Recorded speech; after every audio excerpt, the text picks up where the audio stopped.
Good evening, Hexicans. It's the Hex Late Show. I'm 43 OG, coming to you on a Tuesday evening from Australia.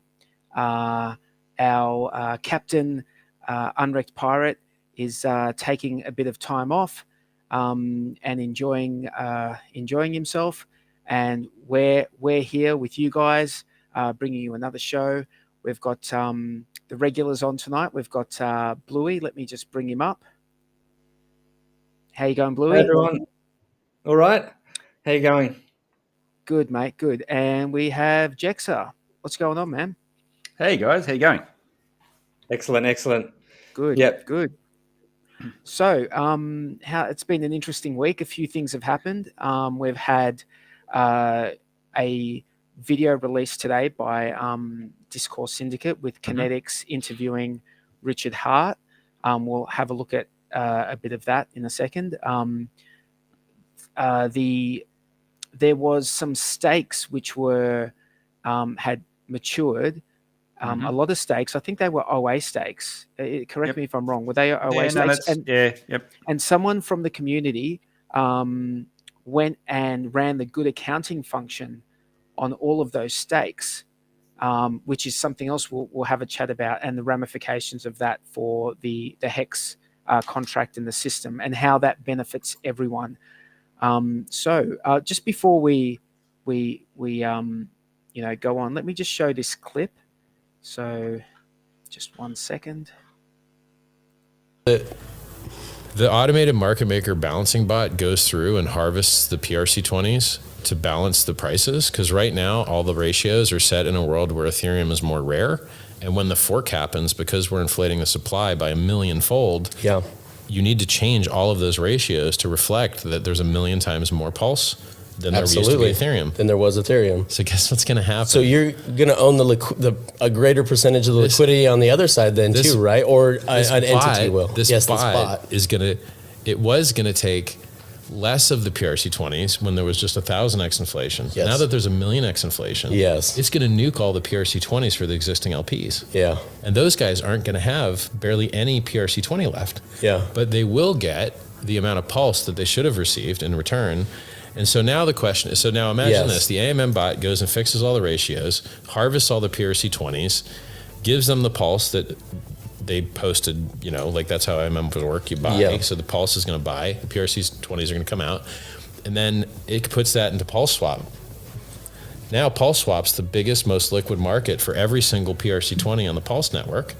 And you're protecting the price of the PRC20s. Well, these guys can't pull liquidity. Exactly, yes. So they can't stop the game from being played.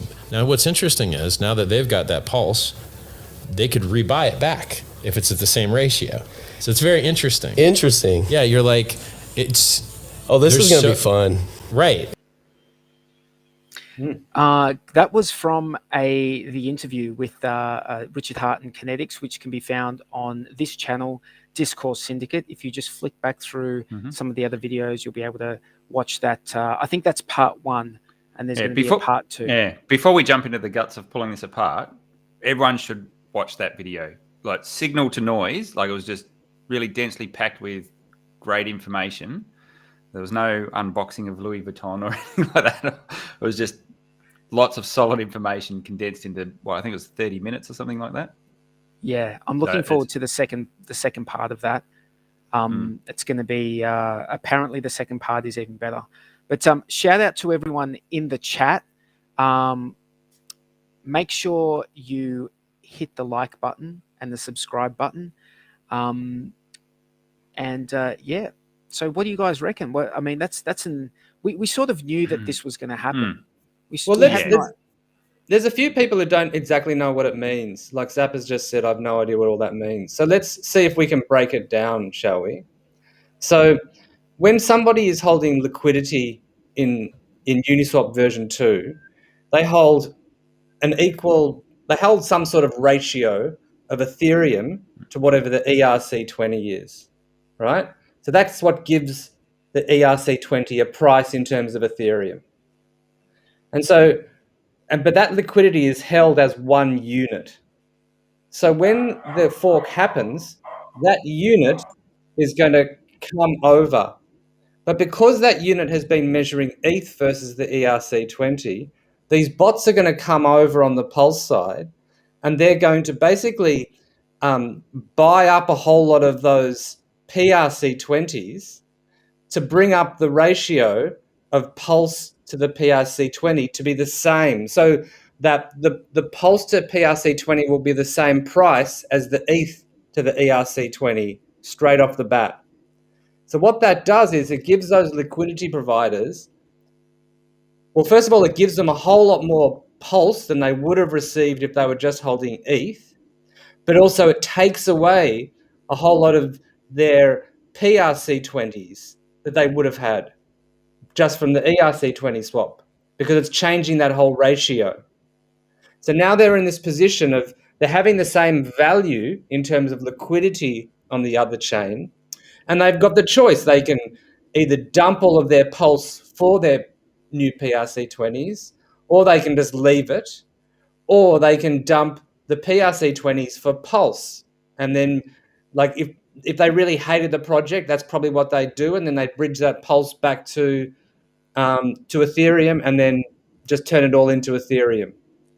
Well, they're basically getting all this free Pulse. They're going to have like this big bag of free Pulse out of it. Yep. And I think Pulse and PRC20. But they're not going to get that many PRC20s. They're not going to get that because they're going to get it in Pulse. They're not going to get it in PRC20 because that's the way that system, as explained by Richard Hart, that's the way that's going to work. Because now that there's so many more Pulse that are going to come into existence, there's more buying up. I guess you sort of have to really understand to some extent how an automated market maker arrives at a price when there's a pair. I mean, it's you need to have some sort of understanding of that to understand why that it's going in that direction. Like as you, and look, I don't think my explanation will be good enough. I'm not sure. I think your explanation was pretty good, Bloobum. Yeah, you've done a good job.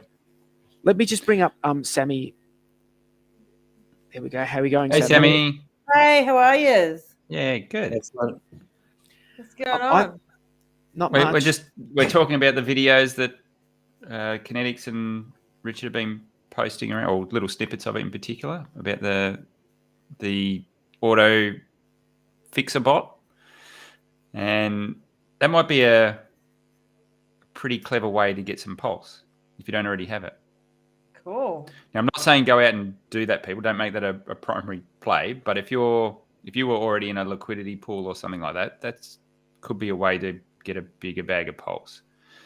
And I think a lot of the PRC20s may come across and the value might not be held. Projects might not get supported or whatever.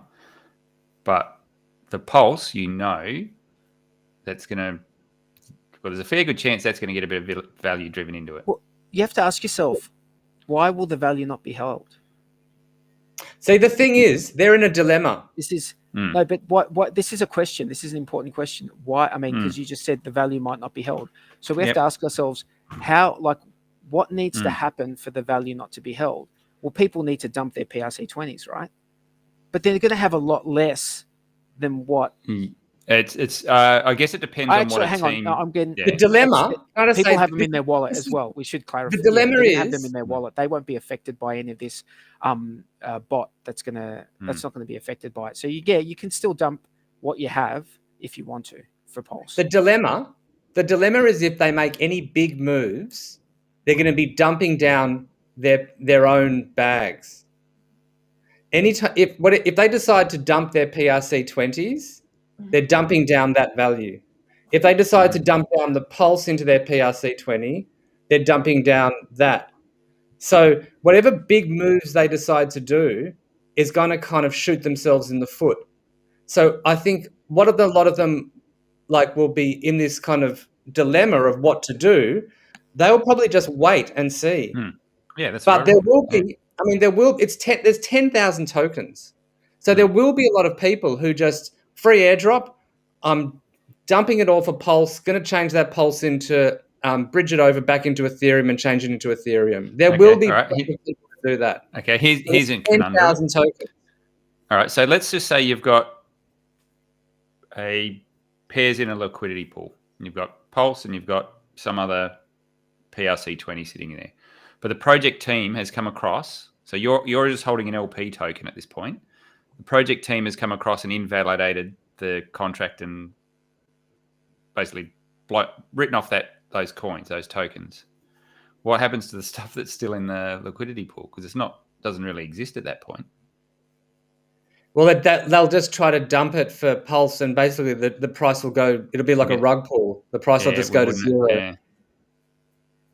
Because there may be a few situations like that where the coins and tokens get invalidated. Maybe it could be a USDC thing where they just push the button and lock. You know what was really interesting? You know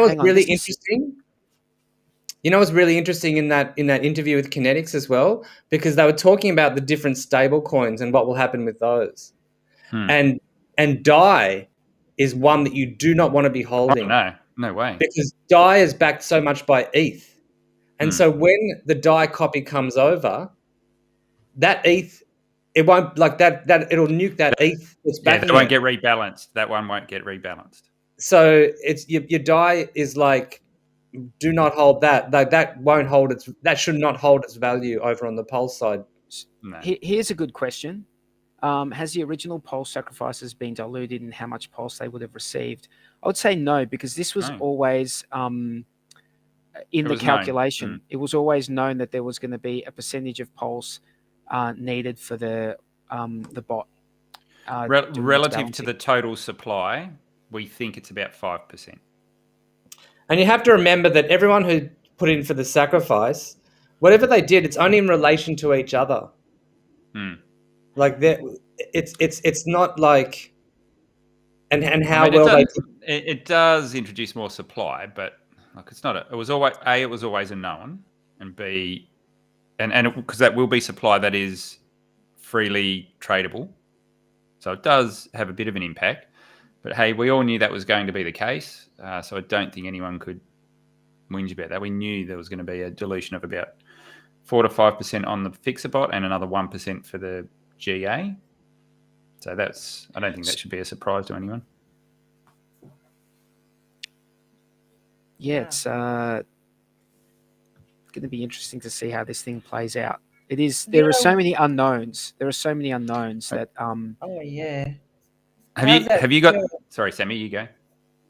How's that video that I showed you from the KNTX interview about what Richard Hart said about people getting paid to FUD HEX? I mean, that's just a shit show, isn't it? Like, I must be totally oblivious because I haven't noticed it, or I mean, like I've seen people upset that we're in a dip, but I haven't sort of seen a coordinated thing. But then again, I'm probably not paying enough attention. It's pretty disgusting. Yeah, there are. There's every now and then there's a Twitter sort of handle that brings up the same sort of fuddy points that have been dealt with ages ago, kind of thing. And like FUD. And it's kind of interesting because, like, okay, so who would be incentivized enough to actually pay people to FUD or to introduce that? You know what I mean? And it's either going to be people like who want to sell. It's either going to be people who want to sell the HEX high and then put out those kind of bots to try to get the FUD out there so the price goes down and so that then they're buying lower. Or it's something like a centralized exchange who we've seen a very obviously, gatekeeping and putting a lot of effort into keeping HEX out of people's eyes, like i.e. coin market crap, which is, owned by a central, Binance or whatever, CZ. So is it someone like him who's doing it? Like, I can't think of who else would be doing it. Yeah, the only thing it would... No, the only thing it would be is if people want to fill their bags and just need... So you think it's just people trying to, manipulate the market, or not manipulate, but trying to influence the market, basically? I haven't noticed it, so I can't comment on it specifically. Hey, this market is full of paid shills.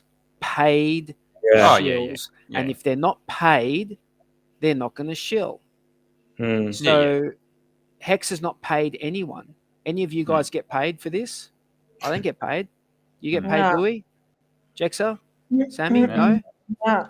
No one gets paid to do this. We do this because we want to do it and because we want to talk about HEX and Pulse. But those guys, all these other influencers, they get paid. We saw that list of what people got paid. Like, you know, we're talking tens of thousands, in some cases hundreds of thousands of dollars, like to comment on things. Yeah. I mean, you know what I want to bring up is a bit of hypocrisy. So Doug Polk, he's back firing up his YouTube channel again to come out and slam BitBoy and all of those guys. So I went and checked out his channel, and I went to his Twitter feed. That's right. I thought I might sort of tag him on something, and I was just double checking I had the right account. And I went there, and the first pin post is him shilling some coin flex or coin, I don't know, some other bloody random shit. So he's out there hammering people for shilling stuff, and that is the first thing he's got on his. So, like, I think there's a good. I think he's the brand, like the market, Ambassador. the main marketing, Yeah. brand ambassador for some. That was the one. Some new, So that, So he's just out there is, shilling that. He's doing exactly what he's criticizing everyone else for. Exactly. Yeah. Typical. Look, I don't think there's anything wrong with getting paid to do a job, to like bring awareness for something. Yeah. I mean, there is that's a lot of the world works like that. I'm not saying it's good or bad, but it happens, and I don't see anything particularly wrong if you're like a brand ambassador as such. I guess that's out there and it's known, whereas a lot of the stuff. It's different that's when true. people that's are just. True, yeah. It's like, what's the flavor of the week, and how much am I getting paid this week? Okay, and I'll yeah. chill All this. right, I'll give him that. You know, I'm not here to defend that guy. Though. I'm not here to defend people. No, I'm just but like, it's true. want to point out. You know, it's more when it's shady. This is the thing you got to get on, but there's no disclosure about. Oh yeah, they're in the back pocket. They're slipping me a whole bunch of these tokens. Hey, hang on, is this right? T-Bird just said the price is 18.3. Is this right? We must have had a fair pump. Damn it, that's blown my guess now. Can we drop a bit in the meantime? Don't sell any. Oracle. The Oracle. Can someone sell it down? Do we have a chart? Do we have a Jexxa? Give me Can one. we have a look at the chart? Because we must have pumped quite a bit. I think only like 2 or 3 days ago we were sitting at around 13 or 14 cents. So that's. You looked at the price today, guys. It's been pumping all day, mofos. No, it has been going well today, but we went up about 9. Yeah, I thought we peaked about 19.5 cents. I'll just zoom in on that one. Give me a sec. Yeah, so we went up to a quick flash up to 19.5, but let's see. So what's that, an hourly or what? This is daily. It's nice if that support, so that line becomes support. If that, well, that's So that's what we're looking at. Is if you, I mean, this isn't the chart I normally work on, but that's got a rough line there, which I guess is a pretty good gauge of where we are. I guess maybe about there if we're going to draw that sort of support. So we've just stuck our head above it. Looking to come down and I guess hold that level would be ideal. That'd be nice. But that's nice holding that. So if you look at the horizontal support, and that big line down the bottom going up, that one that's going up and to the right, that purple one, is that just following the bottoms? Yeah, so that's the long term, more long term trend. So that actually ties in nicely with where we bounced off that really. Yep. So it's nice to see good support like that. But this horizontal line, that would be, you would think you could probably come back and test that. So around the 16.8 would be a retest, but even better if we don't, we sit above this purple line. Even still, that could retest there and still be valid. So it's looking a lot better than what we have. And I think maybe the volume of sales has dropped off on a lot now. We've always we've had the number of buyers there, but just not the volume of buyers. So if that makes sense. So the buyer count has been good, but just not the volume that they're buying. It's probably hey guys, I have a little bit of an announcement. Mm-hmm. Yeah. So, and this is what prompted it. So you see this. There goes your Oracle chance of the week. Yeah, my Oracle of the Week chance. So last week, let me just say, last week we on stream called someone bitch tits, and they got a little bit upset by it. And first of all, I want to say that I would never, ever single out one person just to call them bitch tits. So what I've decided is just to make this right. From now on, I'm going to change the name of Oracle of the Week to Bitch Tits of the Week, so that everyone can have a chance of being a bitch tits every single week, and then no one needs to complain about it. What do you guys reckon? People can revel in the title. We could we'll take it back and we'll own the name. So That's it. That's it. I'll go even further. Hang on. Can we say sir or madam bitch tits? As long as it has bitch tits in the name. There we go. You see? Bitch tits. There you go. All right. So no, that's fair. Like, we don't want it. We really appreciate everyone that comes and joined us on stream. We don't want anyone to feel like they're not welcome. So fair call. Yep. And everyone can equally be bitch tits. You know, we don't single out one person. You know, you're all bitch tits in my eyes. Was it Madam Bitch Tits? Madam Beach Tits. So why is the price pumping, guys? Does anyone think it could be because of PulseSwap launching before Christmas, which Christmas is only less than 2 weeks? I think it's just natural market moves. It took a while to exhaust all the sellers. We know we moved counter to the rest of the market. So HEX has had to have its drawdown while everyone was reveling in there. Yeah, HEX has got its own narrative going, hey? Yeah. It's got its own. We're not beholden to the crypto market. It's doing its own thing, and we've had a big run up, and we've had a lot of sideways movement and downwards movement as people have been taking profits, and now all of those sellers are just running out. Basically, that's how I. You get to sell your bag once, don't you? So yeah, that's true. Shout out to Blaze Makes Music in the chat. How you going, Blaze? Hey, chick. How are ya? Good to see you here. She's offended when she's not called bitch tits. Me too. Wear it like a badge of honor. JFK, what's going on, buddy? We've got D Hextentualist. Is that Extentualist? And we've got Red Squirrel, Hexagon 720, Jaffa, Vanum. We've got the Sapper, D Hexagon, Crypto King. What's up, brother? Andrew Reynolds. Black Swan, iBaseline. That comment, the meat grinder is empty, need to get some fresh meat. That's true. I mean, there's a lot of people that just trade the chart now, especially with the attention we get on channels like Mitch Ray. I think there's another trader channel as well. They don't care about the Hex community or staking or anything. They're just pure chart guys. No emotion, just trade what they see in front of them. So, did you guys hear the conversation in hex.com Telegram about someone knowing Joe Rogan, like good mates with him? He's going to try and get. That was BS, wasn't it? Yeah, that was BS. Sure. Oh, was it? That was. I tweeted that. I tweeted that out. Oh, really? Is it legit or bullshit? Nah, it's BS. No, the guy. Like the portion that I listened to, it sounded like it sort of sounded a bit dodgy because he's like, oh yeah, we're best. Like I would say, he's actually. I think maybe he's my best mate. Best mate. If you're not sure of that, there's a fair chance he's not. No, actually, no. It's this. You know, Black Swan is actually mates with Joe. Yeah, he that's his best mate right there. Yeah.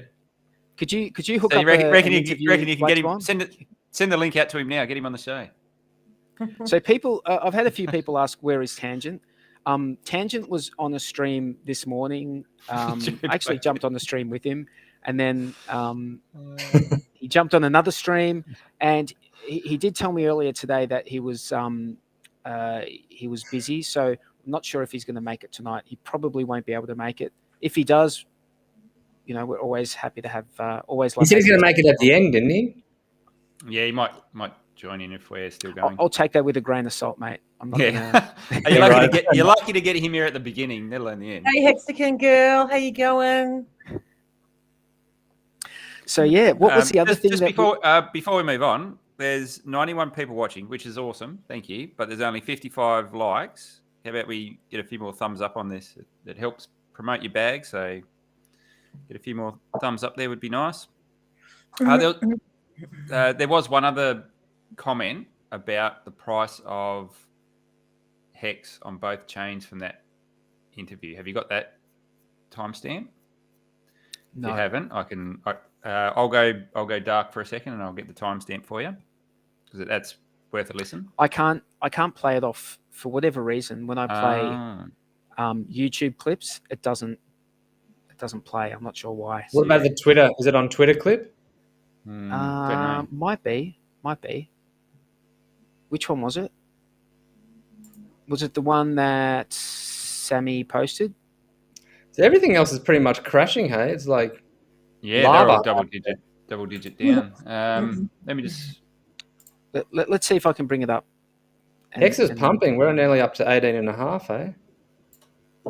Nice, pumping my bag, bruh. I'll just switch off my audio for a second. I'll check mine.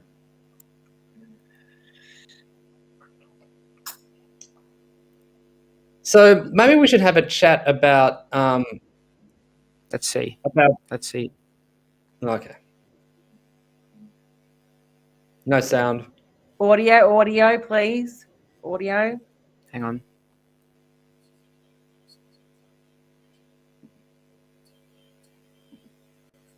Okay, so you can't hear that, day 43. No sound. Oh, I can try it on mine and see if I can share this one. Do you guys not have sound? No. I thought you could all hear it. All right. Well. Okay. Did you want me to try it? You want me to try one? I would have downloaded these clips if I'd known that. Here, I'll see. Let me just have a go. I'll see if I can share my audio and see if it works. So I've shared that. Let me just refresh this. Yeah, so you can trade at zero, but your next tick is going to be a lot more than zero. Well, and then especially with all the different liquidity pools, it's got to affect the... No, you've just turned off 10 to 20 million of USDC. Okay, I'll crank it up. It might come through my speaker. Copy over is not the right word, but let me just. We'll get this. Yeah. We're hearing echo, I think. You can trade Echo's zero, fine. but your next tick is going to be a lot more than zero. Well, and then especially with all the different liquidity pools, it's got to affect the ratios of everything on the network. Right. So, do you think that if someone copies over 10 or 20 million of USDC bridged in, that they're going to... I mean, copy over is not the right word, but bridge it in. This value is like 10 or 20, so then if you want it to be equal, then you put 10 or 20 there. Do you think that entity or person that would be adding that is going to add it at a dumb price? And they're just going to you're going to be like, it doesn't make sense. You'd add it at the same level, I would think. Yeah, you would. So it makes sense to me, especially as the bridge exists, so that you can, because there's going to be that arbitrage opportunity. Yeah, if there's one thing wrong, someone's going to arb it. Absolutely, and then they're going to bring it to parity, and they're going to make money off of your bad trade. Exactly, which is why you bought in the first place. So I want to press you hard on this. It's a bit hard to listen to with the echo. Apologies for the echo. Yeah. So we all got the general gist of what he was saying there, though, which was, and we spoke about this months and months ago. We spoke about this where someone, and this relates to what Bluey said a moment ago, someone has to load up the p-hex pair when on the DEX the very first time liquidity is loaded into that pool. So if an entity, in Richard's words, if that entity was going to do that, would they load it up at a zero price, or would they load it up at a price which is equivalent to what HEX trades at on the ETH chain. So the answer was, well, you'd be silly not to load it up at the price that it's trading on the ETH chain.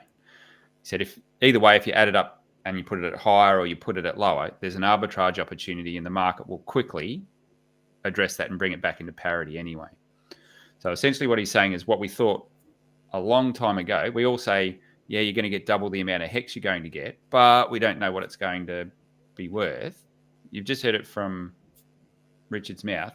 He's whatever entity that sets that pool ratio is going to set it equal to what's on ETH. Now, whether the market respects that and it stays there, huge. That's an unknown.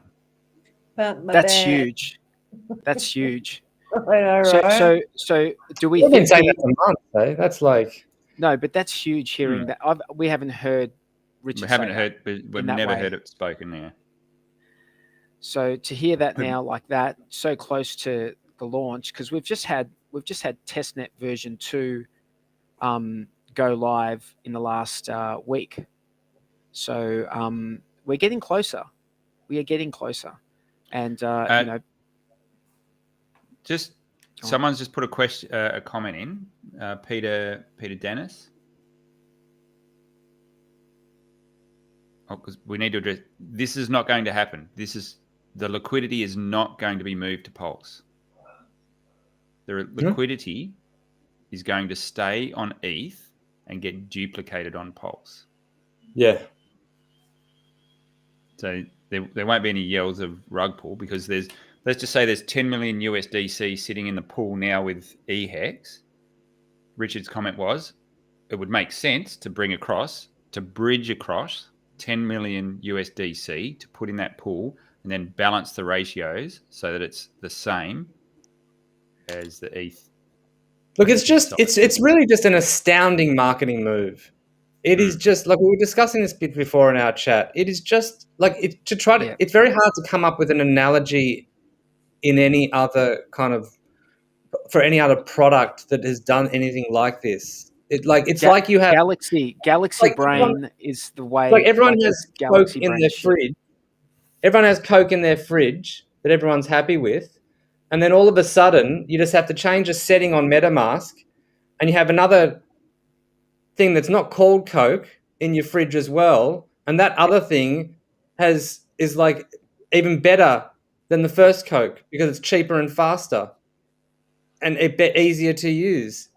So it's just like, so all of those liquidity pools are all bang. They're done. People all have it all in their wallet. It's like even if, and nobody knows about it. So many people don't know about it at the moment. And so this cascading knowledge is just going to rifle through all these people who say, yeah, you just have to change this thing in MetaMask and you have all this other stuff that is worth the same or, goes up and down or whatever. But it's like... It's worth something. It's worth something. And it was free. And it was free. So, all you had to do was change some settings and then you had. And if you want to cash it out, you have to use it. You have to use that network. So even if you hate it and you hate the idea and you think this is going to zero, to get your money, to get whatever money you want out of it, you have to go and use it and then bridge it back over to ETH. Unless exchanges list Pulse, in which case it's even more bullish. And it's just like it's nuts. The crypto world doesn't know what's happening because it's because you don't see it in any of the traditional crypto media. It's just like that's why it's going to blow people's minds. This comment by Crypto King, I think, is right on the money. This is why we have a pump. People are buying up HEX to front run the doubling. And with lots of it being locked up, you see we are approaching 6 years. We are close to 6 years average stake length. Holy moly, 6 years. What else in the world is locked up for 6 years that you can't access? What else? Do you think the pennies finally dropped? We've been talking about getting your free Pulse that's going to be potentially worth the same value for what, 6 months now or something? So Yeah. Hey, shout out to Nardo. Thank you very, very much for the $55.55 super chat. Thank you very much, mate. We appreciate that. Team Australia for the win. Nardo won for the win. Yeah, we'll make sure Day 43 divvies that up at the end of the show. So you said we weren't getting paid to come here. Once I pay all the expenses and stuff, yeah. Yeah. Dude, you realize this is not my channel. It doesn't even pass through. I have nothing to do with it. What's this 2 cent pulse was announced? So is that for real? 2 cent announced. We're announcing. It's going to be 2 cents. I mean, the funny thing is with price is just because it's all about time. It's like, well, what are you talking? When are you talking about? A week after? Are you talking about a month after? Are you talking about 20 years after? So, these bots bring it up to parity. Like it starts at zero, they immediately bring it up to parity to whatever it was on the ETH chain, but then it's just it goes off and it has a market and has a life of its own. So, what's the price going to be? Like when are you talking about? A lot of people were waiting for sub 10 cent hex to buy. You know that. I saw a lot of that around. They were like, "Oh, I'm waiting until sub 10 hex, sub 10 cent hex." Now, I ask you guys, do you think we are going to go sub 10 cents? Do you think we're going to go that low? I mean, I reckon it would have been. I reckon you might have called a wick down to that level, but that was a pretty solid technical level down there. So those people, if the price keeps going, those people are just going to miss out because they were just waiting for this low that never happened. We've heard Richard Hart talk about this. You can just miss out. You can just miss out, and then the price never comes back. That happens in crypto. Happens in crypto all the time. Like it would be to get back down to 10 cents now. That would be a pretty big ask, I would think. Like technically, you would break a long-term bottom trend. But also, it's like the psychology is like everything is dumping except HEX is up 20% and is like heading up. It's like, really? You're going to sell that down to 10 cents? It seems crazy too, doesn't it? I mean, but who knows what people are thinking, and it just takes a few big sellers to get it down there as well, or another hack. Some exchange gets hacked and all of a sudden that HEX gets dumped on the market. We had a lot of shitty events happen technically at the worst possible time. Like the chart was it looked like it was just forming. It had formed that double bottom and it was getting ready to go up. We had Godwale come in. We had the top sacrificer come in and put some power behind HEX and buy it up. And then we just had two really unfortunate events, both sad events. One was the HEX 19 issue, and all of his HEX got dumped on the market, and then pretty much straight emergency after, M staked and dumped. Yep. Yeah, emergency M staked and dumped. So that's that's a shocker. And then we had the exchange hack for I think that was about 9 million HEX or something, or no, 16 million HEX I think it was in total off of that exchange hack, and that got dumped over a series of days. So and the HEX price is really sensitive. Like it does move. It moves. Like it's volatile. It is definitely volatile. Yeah. And that's good and bad. I mean, that's bad. You're going to get things that it's going to go down when it goes down, but it also when it goes up, is that when it goes up, it goes up. It goes up. Yeah. And we've seen that. We've seen that this year. We really have. But hey, guys, I wanted us to have a chat about the good accounting function that was run by one of the community members, quite an altruistic community member, I should add, because the net benefit. I mean, look, we don't know, but I make the assumption that the net benefit to him, he was probably the only person who didn't absolutely in real terms benefit from it. Yeah, because I think he spent 5,000. Well, he may never actually, in real terms, benefit from it. No, Be I disagree. price positive. I disagree. Well, I mean, it depends. Like, this is the thing, Jexxa. If the OA ran the good accounting function after 2 weeks, right, then the most that benefit that he could ever get would be the time in between that he ran it earlier. Mm-hmm. Yeah. Yep. So what I'm saying is what I'm saying is if I think I know roughly that person's position, I think they would have got a reasonable amount of HEX out of doing that. But they also were very altruistic and they helped a lot of other people. Now, arguably, it might be break even at this point in time to do that. Potentially. Not my potentially. Look, I don't. Okay, all right. I don't know what I've done holds. some calculations, and that's the way I came out with it. Okay. At that point in time, at HEX's price now, but you look a year or two down, or you're going to get a double now, so you've just got extra HEX come in. It's going to go up. We think it's going to appreciate in value. So it won't take them long to recoup that. Yeah, so within 6 months, I think you would be streets ahead.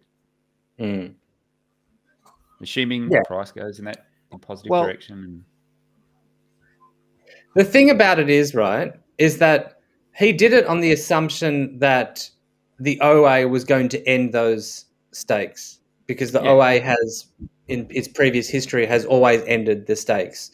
And so for that short amount of time in between when the OA does end the stake, by him doing that GA, everybody gets a little bit more interest in that time.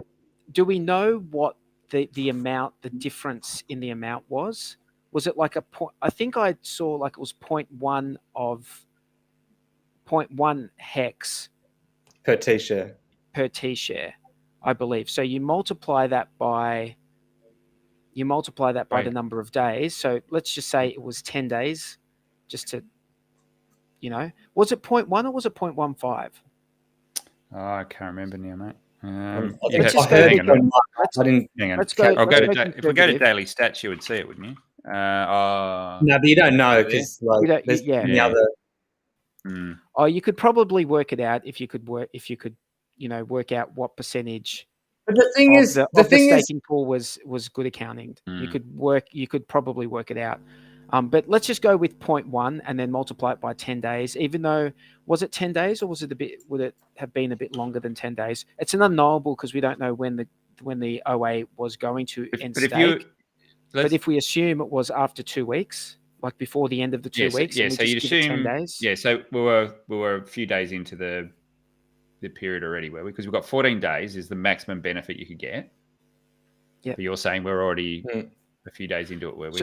So that would have been one. So basically what this means, theoretically, because we can't know what in the alternate universe what happened, but we can say that the difference would have been about 1 HEX benefit to everyone who staked per T-share that you have. So if you had 1,000, or if you have 100 T-shares, you would have got 100 HEX benefit over that period of time, over this period of time. And that's at 10 HEX. 0.1. 0.1 times 10 days is 1 HEX, and then times how one. many T-shares is 1 HEX, and then you multiply that by how many T-shares you got. So that's it's 0.1 HEX per T-share. Yeah, so if he had 1,000 T-shares times 10 by days. 10 days. Okay, so sorry.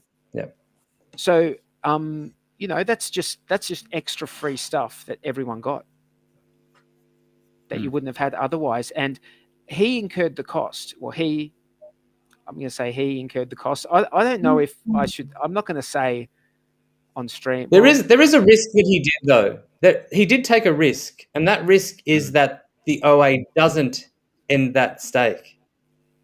And if the OA doesn't end that stake and he GA'd that early, that means that that HEX will never get minted. And if that HEX never gets minted, then that will never be a basis upon which the inflation is worked out to be paid out. This gets very murky because there's a lot of moving parts with it. It does, but there is a real tangible benefit. I went and looked exactly how the inflation rate is worked out, and it's on any HEX that has ever been minted. Correct. Yep.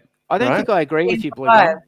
I don't agree with you, mate. Because if he was never going to mint them or do anything with it, then running the good accounting function is the best thing you could do, because then at least everyone those shares get dissolved. No, because if he would have waited until the end and then good accounted, then it would have been distributed to everybody. But you've removed But you've removed the shares. But you've removed the shares from the share pool, so you get more. You're talking about waiting after the 100-week period when it bleeds out completely. You're talking about that. Yeah, like that's just assuming if the OA would never mint those, and the OA was just going to let them bleed out.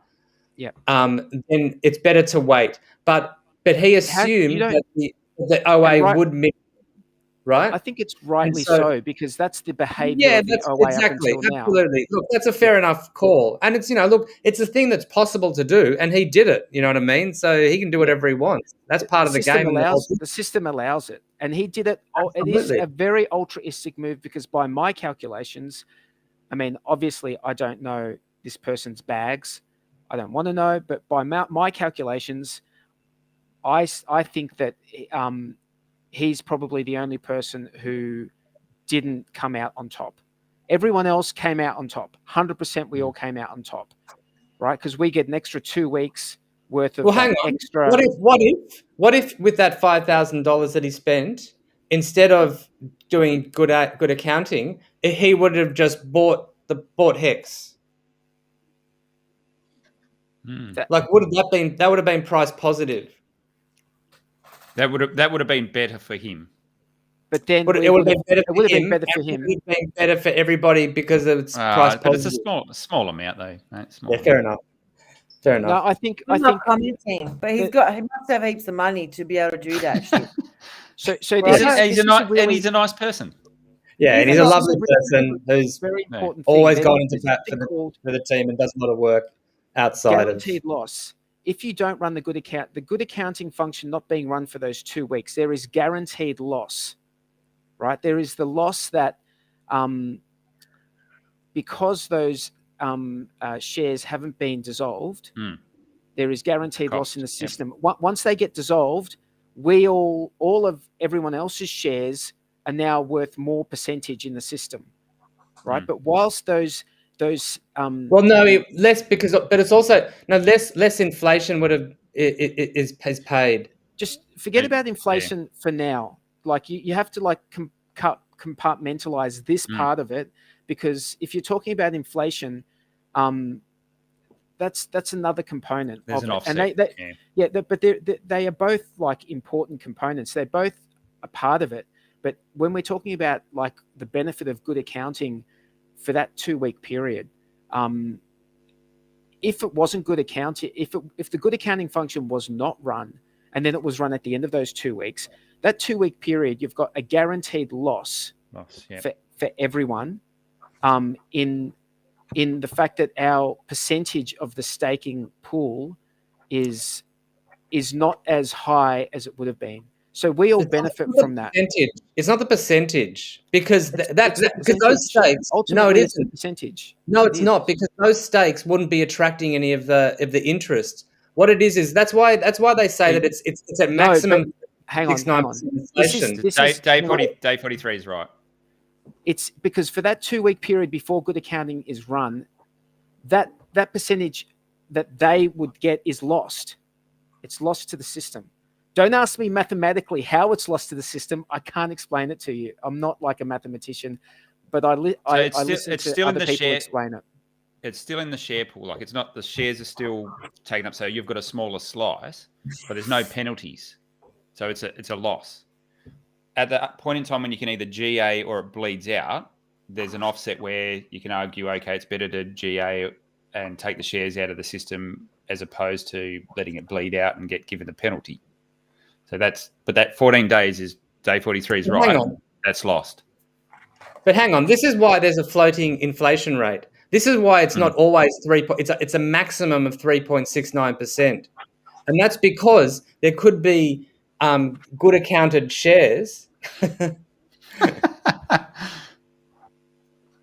Keep going, Bluey. Keep going, mate. Well, that's why there could be good accounted shares. Like that means that rather than 3.69% being paid out on that day, less is actually paid out because there's still no inflation going to those shares, even if they're not good accounted, because they're. No, you're right, Bluey. We're not disagreeing with that. What we're saying is that first 14 days is a guaranteed loss. The period after that, you've got to weigh up the benefits of doing one over the other. And Kyle did have some formula that he had in there, and he lost me with it. Something about 700 days. Yeah, that's as far as I got, mate. Yeah. And I don't know whether that was because of the length of the stakes, because it might change based on the length of the stakes as well. I don't know when they would. Yeah, I don't know the theory behind the 700 days. Well, what about this, guys? Because there's still a whole lot of stakes that have bled out now. We've been in for 2 years, and there are a whole ton of stakes which have bled out. And like, what if he would have spent that money on good accounting those ones? Yeah. And they would have been distributed to everyone. I mean, they obviously weren't enough. Like, they weren't as massive enough as the OA ones. But these were pretty big. All of that These gets were pretty distributed. big Half stakes. that gets distributed. Half goes back to the OA, and half of that gets distributed to all of the stakers. So, but I think the point to take out of this is that was an altruistic move by a community member who most likely gained less out of it personally than the rest of the community did, right? And that is the point. And that's what Hexicans. That's what we do. I mean, I'm not trying to guys, after. That's sort of what Hexicans have been doing, helping and that's absolutely true. And after our last week's show, when we were onboarding my friend, there was a third person who volunteered to want to donate HEX to her. And so how'd you go? Did you help Stella out and got her? I haven't managed. No, we had trouble getting her onto an exchange because she's got a Dutch passport. Okay. Right. And there is a way. A European. I've spoken to some other people about some other exchanges that we can go through and stuff. And I. What about a European exchange, mate? The problem is you need a residential address. You need to prove your residential address when you're going on. There are. I spoke to another friend who is also from overseas, and he suggested either FTX or Binance. Coinbase as well in Coinbase, I think, yeah. So maybe one of those, because I was just recommending BTC Markets because that's the one that I've always used. Coinbase you can't cash out in Australia. That's oh really? You can't send it to an Australian bank account? No, you can only have it on a credit card. No, for me, you couldn't cash out, and I haven't been on Coinbase for years. But yeah, that's been a problem. I don't know if it's changed, but it probably hasn't. That's a shit thing. But you got to get her in. You got to get her into crypto, Louis, somehow. Yeah. We'll get it sorted. We'll get it sorted and everything. I mean, it just shows we've still got a little way to go. About the generosity of Hexicans, I mean, and there's a history of that, Yeah. No, it's a different. It takes a while to build a culture in any workplace or team or anything, and I think HEX has built that right culture from the ground up. I don't know why it attracted all the people it did, but everyone that came around it all had that, I guess, that altruistic point of view. Just wanted to see everyone do well. Wasn't such a we're all here for the mad gains. Let's not kid ourselves, but it was more do it as a community as opposed to self-serving sort of thing. So yeah, hard to. I think there'd be a lot of amazing cryptos that would be envious of a community. Yeah, it solved the tragedy of the commons. You know. Yeah. Like, and look what happened to Bitcoin this week. Like, another couple of devs dropped out from the Bitcoin. T-Bird nailed it. Ski Cap paved the way. Well, actually, I would say even before that. So I remember when we're in the HEX chat right at the beginning, everyone donated to Crypto Coffee's marketing efforts. Yep. And I think we all gave funds to Hexo to give away on his show. So everyone chipped in at the very beginning. And some of those funds that were chipped in at the very beginning, they're worth a bit now. They're worth a bit now. Yeah. So it was, right from the very beginning, that was everyone's attitude. Can you bring up the chart again? I just want to have a close look at what's happening because we're getting there's a we're pump pushing up happening like right now. What I'll do is I'll switch to a smaller time frame once we get it up as well. It's 18.7 just when I check now on Stake, right? Good So morning, Retro Static. Hey, DHexian, what are you actually saying there? I don't understand. What's buy box? That's an exchange, I think. Maybe They've locked Louis, if Stella can get on a Coinbase, she can send her coins to like SwiftX or somewhere to get their funds off the exchange into her bank account. If she can get. It's not even that. Did you buy with a credit card on MetaMask or something? Yeah, like I've had another person who just did it through MetaMask. You don't get as good a deal, obviously, on the spread or on the fees, but check out we'll work it out. Check out on the flip True side, USD, Bluey. True USD. True USD. Go to the True USD website and you can buy True USD straight from your credit card, or I think you can send funds there. Very simple interface. But if you buy through a credit card, then they charge you 10% cash advance, don't they? Go check it out. I think it's actually not so bad, that one. Okay. Yeah. That might be so the posters I was just showing, I made them on Vistaprint, like $25 each. What a bargain! And then what are you going to do with them, Sammy? Well, I was making them for the Melbourne HEX meetup, but we're not doing it till next year now because Christmas is coming. But I thought I'd take them with me. I reckon you should go get a heap of magnets printed up, big ones, and just put them on the roof of 4-wheel drives, and people wouldn't even know they're on there. They'll be driving around, and everyone will look it down. No one has 4-wheel drives around here. I live in suburbia, Jexxa. What all the soccer mums drive? Not 4-wheel. Some of them drive 4-wheel drives, but not too many. Not like out in your country, out there in Woolpool. SUVs, mate. SUVs. That's it. That's it. Yeah, SUVs around here. Okay. Look at this. That's a nice little pump we've got there. Can we zoom in? So this is on the hourly. So we're not nice run of green candles. So it did drop down a little bit and then sort of bounced off that line, didn't it? 22% over, what's that, 8 hours?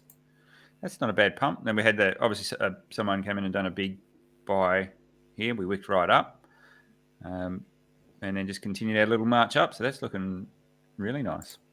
That's can't argue with that. In 13-hour period, 25%. That's not too shabby. In how long? Got a bit. That's 13 hours. 25% in 13 hours. Legacy markets each year. So that's got to be looking pretty good on the lava map, I would imagine. Oh yeah, everything's All right. I wish. Where's that? Is it Coin 360 where the lava map is? And for some reason, Doggy Coin is pumping. It's so weird, eh? It is weird. That's got to be a manipulated price. It's so bizarre. Here we go. Yeah. So, did anyone get on the PulseChain testnet, the version 2? Jex, you've been on it. How'd it go? How'd you go? I haven't had a chance to really play with it. I've quickly put in the new settings into the MetaMask and made sure I can connect. And Richard sent out a tweet about checking your HEX balance, and I chucked a few addresses into the Block Explorer, and nothing showed up. I'm not sure whether it was still indexing it or what. So yeah, short answer is I haven't had a good chance to play with it. So here we go. Everything's down in the red single digits, around 3 to 5%. The floor is lava. The floor is lava. Then we've got we've got Doge, which is pumping. I don't know what that's done. That's done 20%. We've got HEX sitting at about 20%. I think that is. I don't know if I can zoom in on that or not. They're saying that 20%. Elon tweeted something about Doge. That's of course he did. So really, outside of the Doge shit that everyone relies on Elon to make go up, HEX is the only thing really that's green. You've got Sell down there a little bit. I'm not sure what OK is. That OK Exchange or something? Not sure. But yeah, that's a pretty big difference too. Hell yeah! Got to be happy with that. It's fantastic. The floor is lava. So right. sometimes we've got to do it hard. Tweeted this? Yeah. Has he tweeted this? I reckon he's done about 30 tweets today. Like the HEX news just keeps pinging off. Yeah. Yeah. Did you see he tweeted about the wrapped steaks or the encapsulated steaks? We should talk about them because we got a lot more to talk about them. Hey, and that's very interesting. It is because that's one thing that you were really keen on last year when the idea came about. Now Rich is like tweeting it out. And he's like, yeah, but it's very different to what I thought it was going to be, and I don't see it as a massive value proposition to us individually. Like, basically, it's just a way to be able to help onboard people. And not have to pay these massive end stake fees, because you can't sell the shares of the stakes. You can only buy them and then wait. So it's more kind of like for a big whale to help onboard people. So the trade-off, so basically, the trade-off is that if you do it yourself, you can, with a substantial penalty, you can end stake early and get out, but you get a substantial penalty for doing that. In this system, you could get in more cheaply, or at a smaller, as a proportion of someone else's larger stake. But then you can't, you're basically committing to that to see it through to the end, and there's no option to, So what's the benefit? You just avoid the gas fees. Is that? Yes. Yeah, the person who makes the stakes, they set aside a certain percentage, which is called the premium, and that's their basically what they get for running the end stake. Yeah, so they set that premium, and then someone buys the people then wait stake on a market. It's not a market. It's just like they buy it in terms of HEX. So it's like whatever the person got the stake for, they'll get it for a certain amount of HEX per share. Yeah. And so that person who's buying in just buys whatever shares they for that HEX per share. Right. So they're getting in at a good share rate. Mm-hmm. And so the longer it goes on, the more attractive it is to buy it. But they are not able to sell it until they won't get that money until that original person ends the stake. Yep. And they can't sell that. Anyone can end it. Anyone can end it once it gets to maturity. There's a 10-day period. Yeah. At first, it's the person who started it can end it, but then after 10 days, then anybody can end it. And that means that anybody who ends it can get that premium that was set aside. Sorry, I've got to. What that is that thing? I don't know. Must have a Oh, shiny bit on my forehead. The shiny the green forehead. screen. You need to powder your forehead, mate. We need I makeup. didn't go into makeup before I got here. Sounds bad. I like to let people ES and wreck themselves.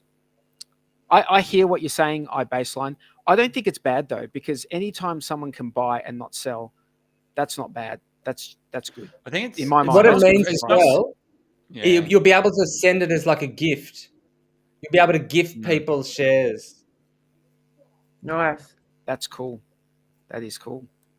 Yeah. So the other option, option, those. I don't know. I'm not sure how that would work. So the other thing that's out there that I think we've talked about before is with the Staker app, when you create a wallet there, that is you get seed phrase, and that seed phrase is the owner of the Gnosis safe. It controls the Gnosis safe. So another interesting angle could be if someone created a contract, right, that could trustlessly allow you to sell that ownership of that Gnosis safe. So that contract doesn't exist. I've asked the people in the Gnosis safe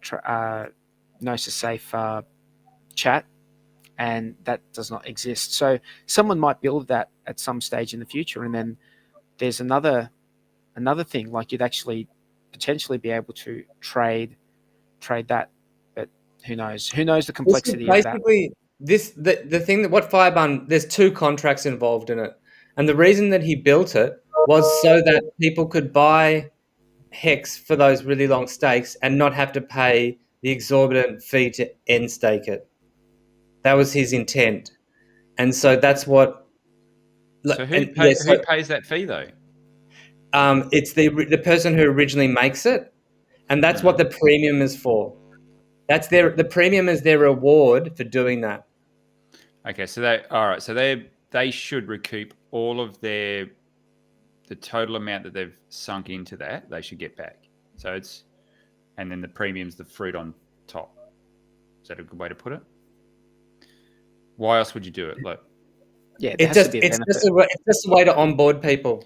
There is actually no advantage for the whale who does that in terms of price. It's really just a way to onboard people. So the minter, when it comes to the point in time when they need to close that stake out, someone's going to have to pay the gas fee to. They do. So the minter has to pay it. So they pay the setup cost at the beginning. So they pay the stake start fee. No, they don't pay a setup cost. Someone's got to write it to the contract. Yeah, to start the stake. Yeah, no, you're right. Yeah. They do. They have to pay the setup cost. Yes. So they pay the setup cost, and then at the end, they've got to pay the end stake cost as well. And your hope is the premium covers the cost of that. Yeah, doing that. The cost of that is probably in the meantime, they'll get paid the HEX as people buy those shares. In the context of Pulse, the cost of start staking and end staking is going to be very low. Oh, different on Pulse. Yeah, this is for ETH. This is more for ETH. But or when if Pulse does fill up and it becomes really expensive down the line as well. I mean, we're talking about 15 years away. Like, who the hell knows what it's going to be like then. I'm not sure about the not having the ability to end stake your own portion. Like, I understand why you can't, but it's one stake. Well, it's one stake. Yeah, you're not able. You're not able to emergency end stake it. That's right. That feature's disabled. Yeah. So, as an individual user, if you buy some of these things, you got to be. Look, there's not much incentive to do it other than to help onboard people. Yeah. But if you want to buy it, then what the advantage is that you're getting a better share rate. And you're not paying for the and you're not paying for the end stake. You know what I think is it's actually awesome is that you got kids or something like that. You can set up milestone events, lock these in, can't be messed with. that is awesome. I like it from that point of view. Yeah. Look, it gives more options, you know, in terms of onboarding people, and so that's why it's great. But it's not this kind of thing where, okay, we're going to be able to get a stake, and if halfway down the track we want to sell half of it, we're going to be able to sell half of it. It doesn't. Maybe it might become more appealing once it's actually out. There might be more features and benefits as it grows in time when it's actually available. Yeah, well, the contracts are all there. They exist. I think anyone can call those at the moment, is my understanding. Is that true? Yeah, they just haven't got the front ends for it because they're all taken up with Pulse now. Yeah. So it's alive and kicking if you want to do it. Whatever happened to that other one that was getting made? What was that one? Yeah, I don't know. Those guys were making those German guys. What's it called? HEX, yeah. What happened to that one? I thought it might be the same one. I don't think they had a really great value proposition. Like I didn't but I don't know. I don't know what happened to them. Oh, maybe they're working on Pulse stuff. Yeah, who knows?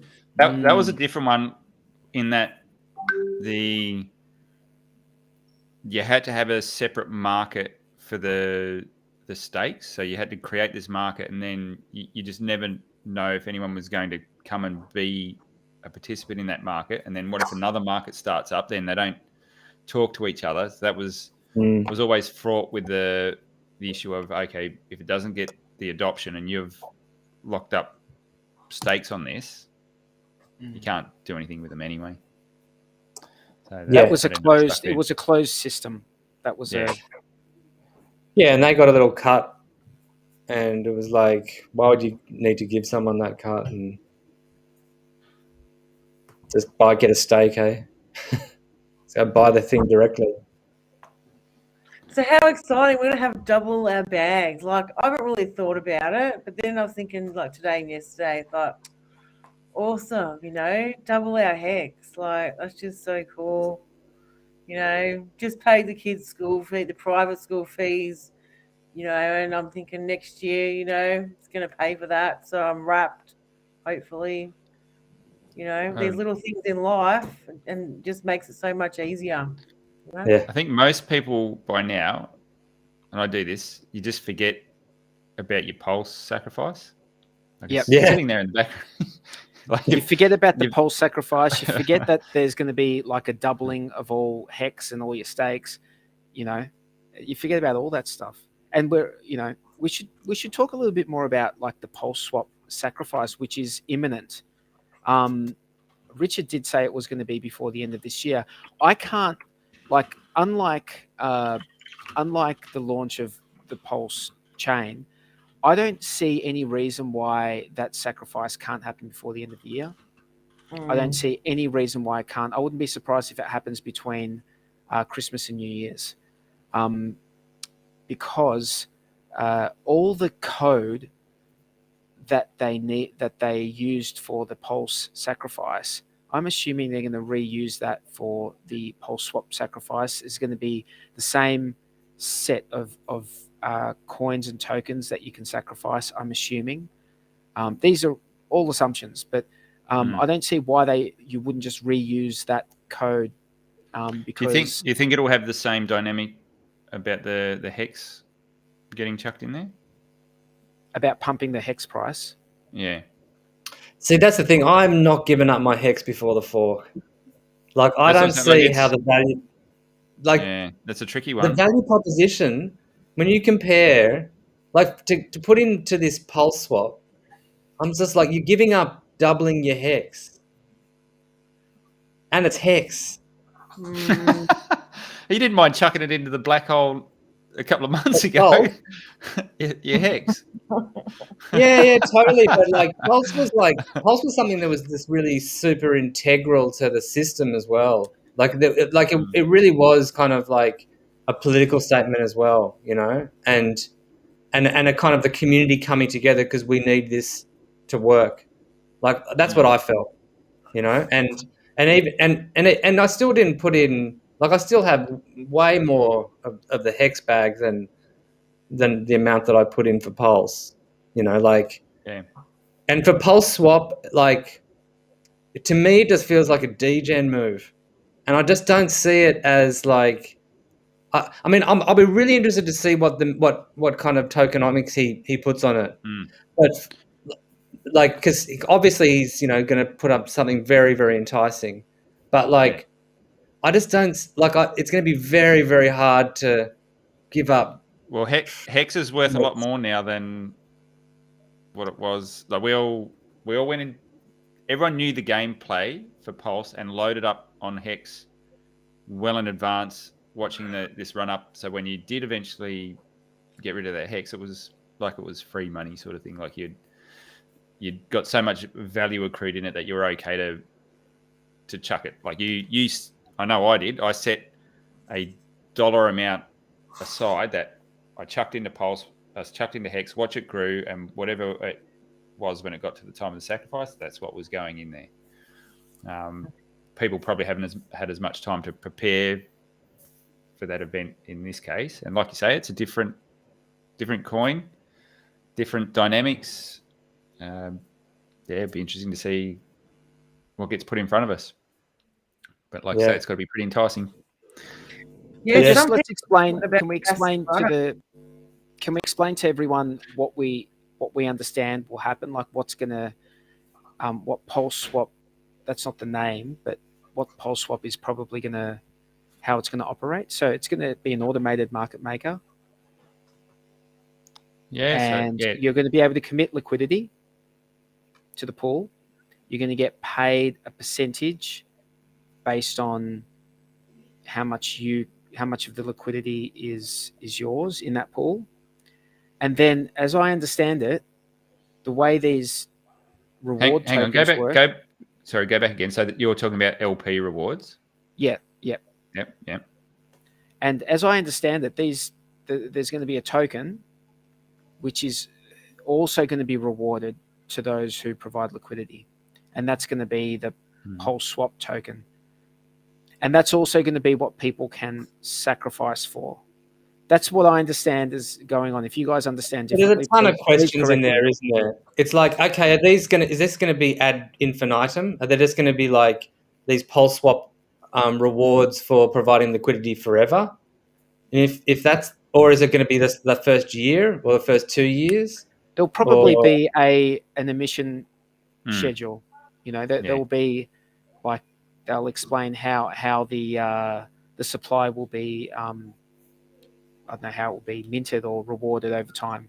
Yeah, and how much there'll be. Yeah, I was looking at the Pancake Swap, what their emission thing was, and they're just giving away a ton of that shit. And like they put some aside for lotteries, like where people just randomly win shit and stuff. Like it's real kind of just print it up and give it away. But that's the whole purpose of them. That's what they're there for, to do, is just absolutely because that's the only way you get people to lock up liquidity. It's an integral part of the system. Absolutely. Having liquidity is an integral part of the system. It's integral. So me personally, I think that Richard Hart is the most switched on person in the crypto industry. He's the most capable. He's a straight up genius.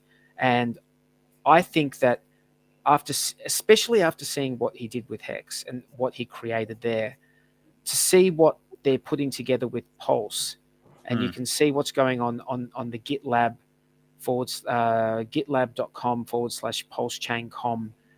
You can see the commits, you can see the progress, you can go onto the test net. If PulseSwap is an integral part of this whole system, I don't see why it's not a no-brainer for hexagons. You know, having said that, you really think it's a no-brainer? That's a big statement. A no-brainer. I agree with you, 43. Do you know why? Because I think that Richard Hart has the game stitched up and he knows what he's doing. 10 points. That's what I reckon. That's what I reckon, man. I totally agree. There's like, I think Richard understands that governance, like we've all been hanging shit on governance tokens for the best part of 2 years now. Uni, all those ones that came out. Uni's probably one of the worst in the way it was done. So Richard, he's well aware of that, and he knows the community is well aware of that as well. So I think PulseSwap's going to have some X factor for people to go, yeah, cool, that's the thing we need.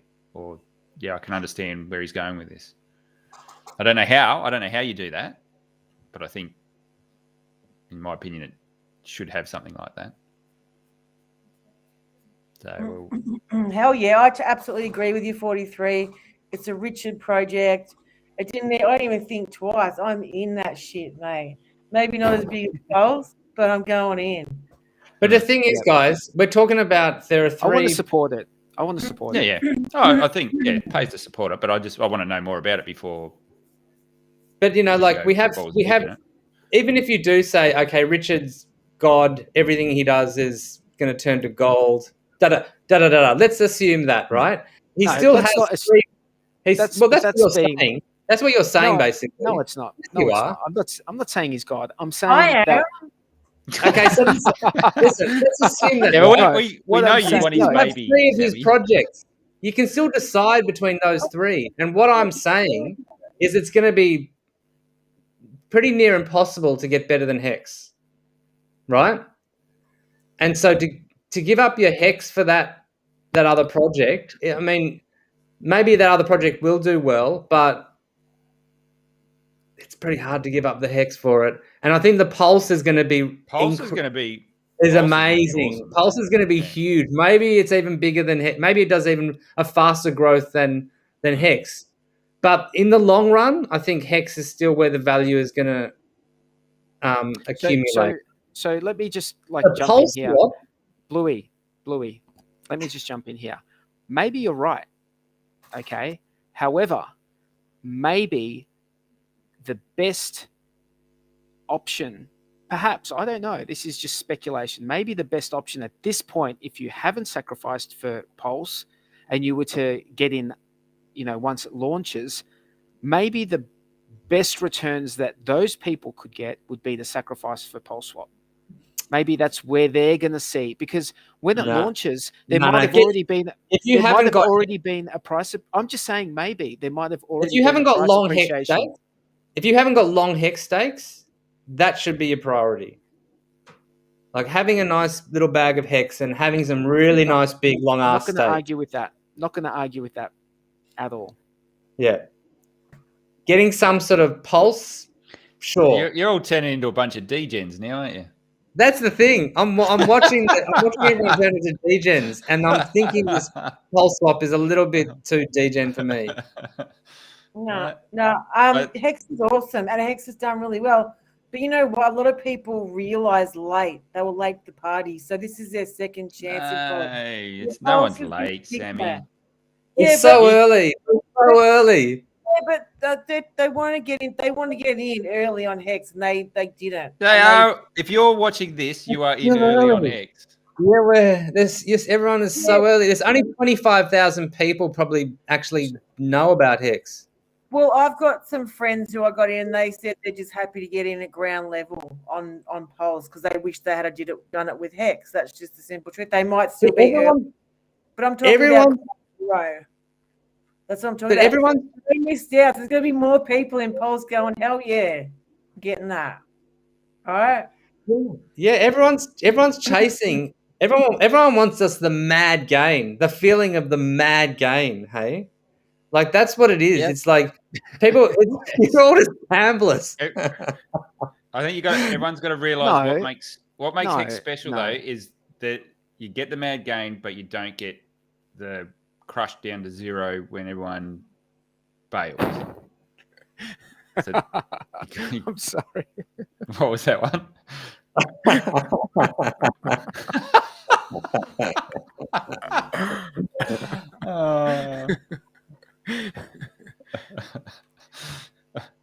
He's also a bitch tits. I wish I was a Sir Bitch Tits. I haven't won any of those. Don't Yeah, don't right. listen to me. No one should listen to me. I never get the price prediction.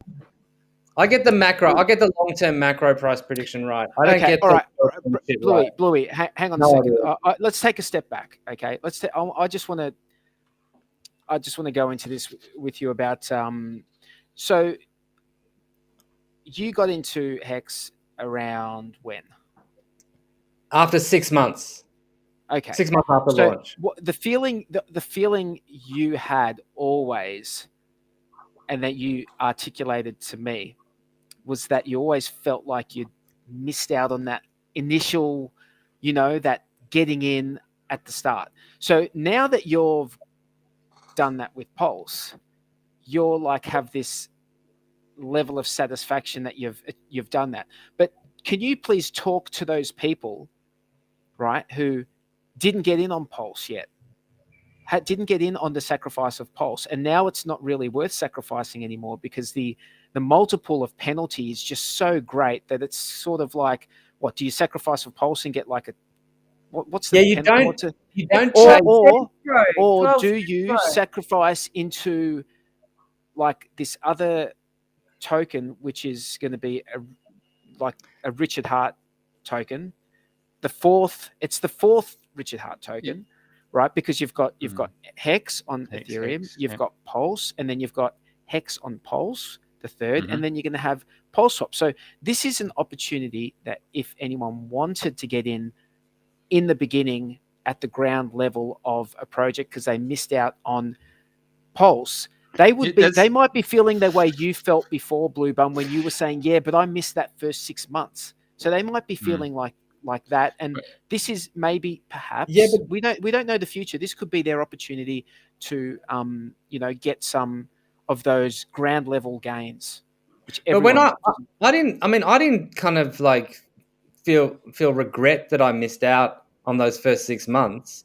I felt probably lucky. Came in at a good time, I think. I felt lucky that I got in when I did, and that I felt lucky I was getting in before big payday. Like I was just like, and that I had all this information, and I was just sponging all this information, and so I was looking forward. And I still think that information that I discovered back then, which is that HEX is the apex predator of value. Like I would even be, hey, how's it going? Yo, what's up? I made it. Yeah. Well done, buddy. Hey man, we had so many bitch tits in the chat complaining that you weren't here. They're saying, "Oh, Tangent ditched you guys. Tangent's no longer streaming with you, Aussies." You're all wrong. I'm missing half a stream and people are panicking that I've left the team. Hey, Tangent, I've got to tell you, we have made a change on the show. We're no longer going to be having Oracle of the Week. From now on, it's going to be called Bitch Tits of the Week. So that no one feels like they're being singled out as being the only bitch tits. Everyone has an opportunity. Oh, it's a generic thing now. It applies to anyone. Yep. It's no longer targeted bullying. We're just going to bully everyone. Everyone can be a bitch tits. Everyone. I like it. Did you see all those green dildos sneaking in the building today? Yo, I just saw a chart just then. This is nuts. We're almost damn. Check out the price. Holy Is shit. that even higher than what you guys thought? That was a massive. We've gone up to Can someone bring up let's bring this up. Oh, so I can't do it right now. I'm buying, but in a second. I'm not even joking. Look at that. That is. Can we zoom in on that? That is madness. Yeah. So we're already out the top of the resistance zone that I was talking about, between 17 and 19 cents. Can you please zoom in on that, mate? You want it fat or long and thin? Short, Is that short and thick does the trick. That's it. Is that like a toilet roll shape? That thing? Yeah. Make it just wider than a toilet roll, please. That's a pretty good.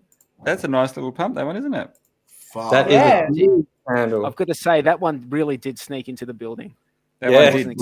You guys didn't even know because that's in the last 15 minutes. It must have followed Tangent in the building. So that's. I must have not shut the door quickly enough behind me, and it fucking snuck in. There you go. So on the daily, it's 21. That's not bad.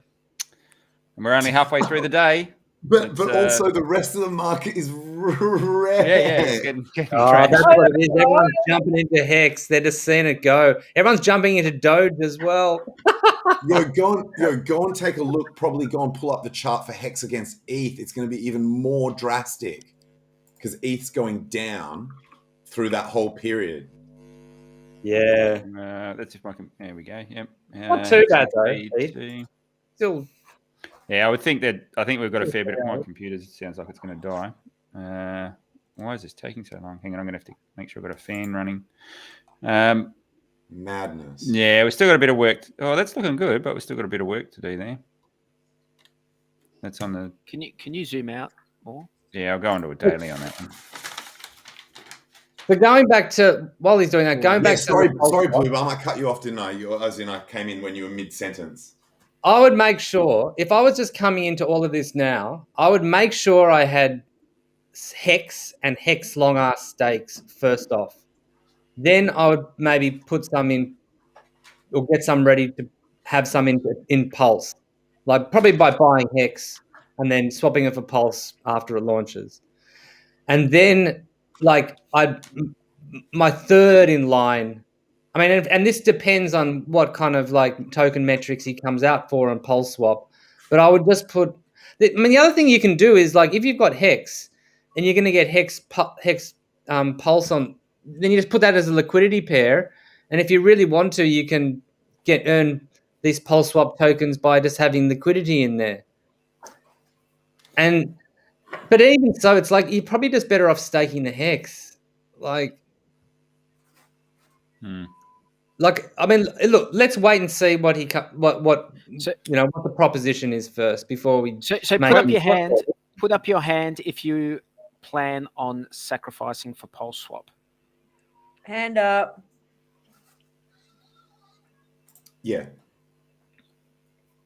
I'm honestly waiting for details. I'm not going to commit. I mean, I'll stuck a little bit in. I'd chuck some. I'd definitely just. Regardless of what it is, I'd probably chuck some in. But look, I've got a degen in myself as well. Hey, yeah. Grab the chat, guys, in the chat. Put your hand up like Ash put his little muscle hand up. Put your hands up. So let's see. I'm just saying, guys. I would not go crazy. I would not. Yeah, you're right. Okay, so my hand would be up definitely. I would chuck some in. The extent of how much I go in will depend on the detail. Ash was going big. So this is Jexxa. If you could only have this information, it's a Richard Hart coin token. Yeah. There's only ever been two others. And they've right. The first one has been like unbelievable.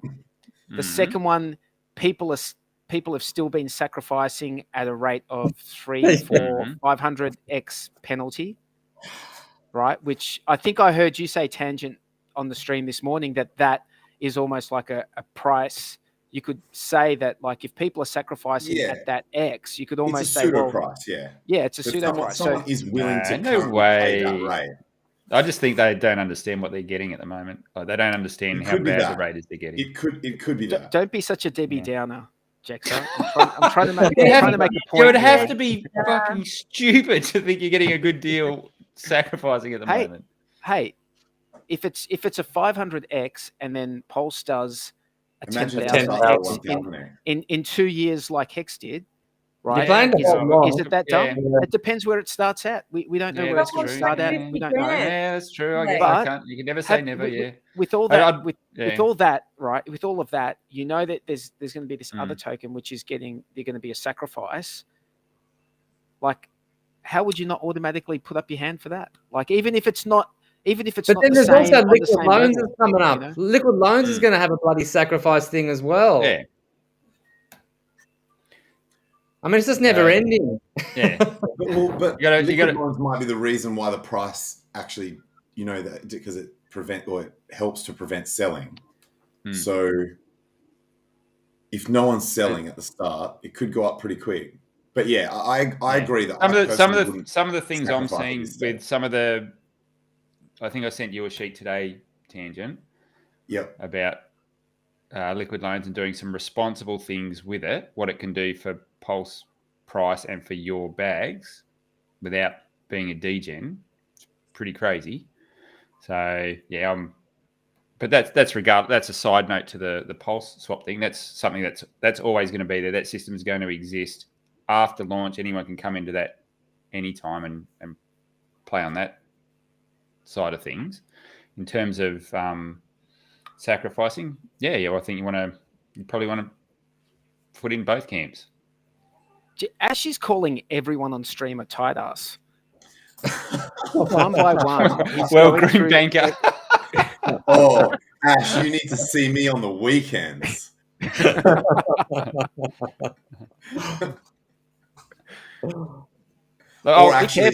careful, man. Almost everyone in this chat is a mod on Discourse Syndicate. So be careful, man. Some of us don't have some of us don't have what am I trying to say? We don't have tolerance for getting called a tight ass. Yeah. Right. Meanwhile, I'm Sicilian, so I'm a fucking tight ass. Definitely. I just won't tolerate you saying it to me in the chat. So when you went in, I'll go back to the sacrificing because this is important. So when you went into the Pulse sacrifice, that was an easy no-brainer APIN one. Would you agree? Yes. Like you could see where that was clearly going, and I'll be very surprised if Pulse doesn't just rip it for the first. But HEX had to build up a lot of energy to get up. There was not as many people in the community. Had to battle a lot of people don't understand it. It's not as easy to grasp. Yeah, couldn't understand it. There was a lot of FUD and hate out there. I think Pulse is going to absolutely rip a lot harder and faster than HEX did. It could. Now, I agree, Jack.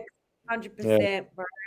So you got to weigh up where I think the first 100x is going to be so easy. It's going to be a first day. Could be. So what do you do if you get PulseSwap and then it does it like do you just sell it if it goes up a lot, or then you're sweating on when to sell and all that? Yeah. So that's my concern. And they're just handing them out all the time, because everyone's going to be getting all these rewards all the time. So there's stacks coming on the market. I don't know, man. I think you're just better off with HEX and Pulse. Man, I'm still clicking on people who have put their hands up. I'm not sure. I'm not sure if you guys saw my stream where someone asked the question of, hey, can you look at some comparable coins? I won't list what they are because they're all they're all coins from other chains and stuff. But look at some projects that are similar to the idea of PulseSwap and look at their graphs over their long-term graphs and just see what's up. And they ranged in X between we're talking from all-time low, chartable all-time low to all-time high. They ranged, but basically all were between sort of 50 and 100x. So we're still talking pretty decent. Oh, it's crazy gain. That is crazy. If someone said you can get 100x, but compared to say something like HEX or PulseChain, it probably won't be as insane. Although we all agreed, everyone that was on that stream agreed that PulseSwap you would expect to perform at least, that would be minimum performance, because you've got basically the functionality of those other forks and projects that are similar, plus you've got the enthusiastic community of PulseChain and the sort of Richard Hart thirst for perfection and perfect uptime and new features and killer devs, etc. So you sort of say minimum 100x return, I would say, over the sort of like medium to long term. Yep. No, I'd agree. So I think most of them were running about 2 years that you would have looked at Tangent. Would that be pretty fair? Yeah. So I would. When I say long term, you're sort of thinking within a bull cycle, like within one of these sort of like 4-year cycles sort of thing. And the bull cycle is only like half of the cycle. So within it should, if it had 2 years of bullish sort of macro crypto environment, I would say it could easily do 100x. So are you going to make money? It used to be the gold standard, man. That used to be the holy grail of crypto, was chasing down 100x projects. And now people in Hex and Pulse are like, oh man, this is only going to do 100x. Damn, man, I don't even know if I should really put any money into this.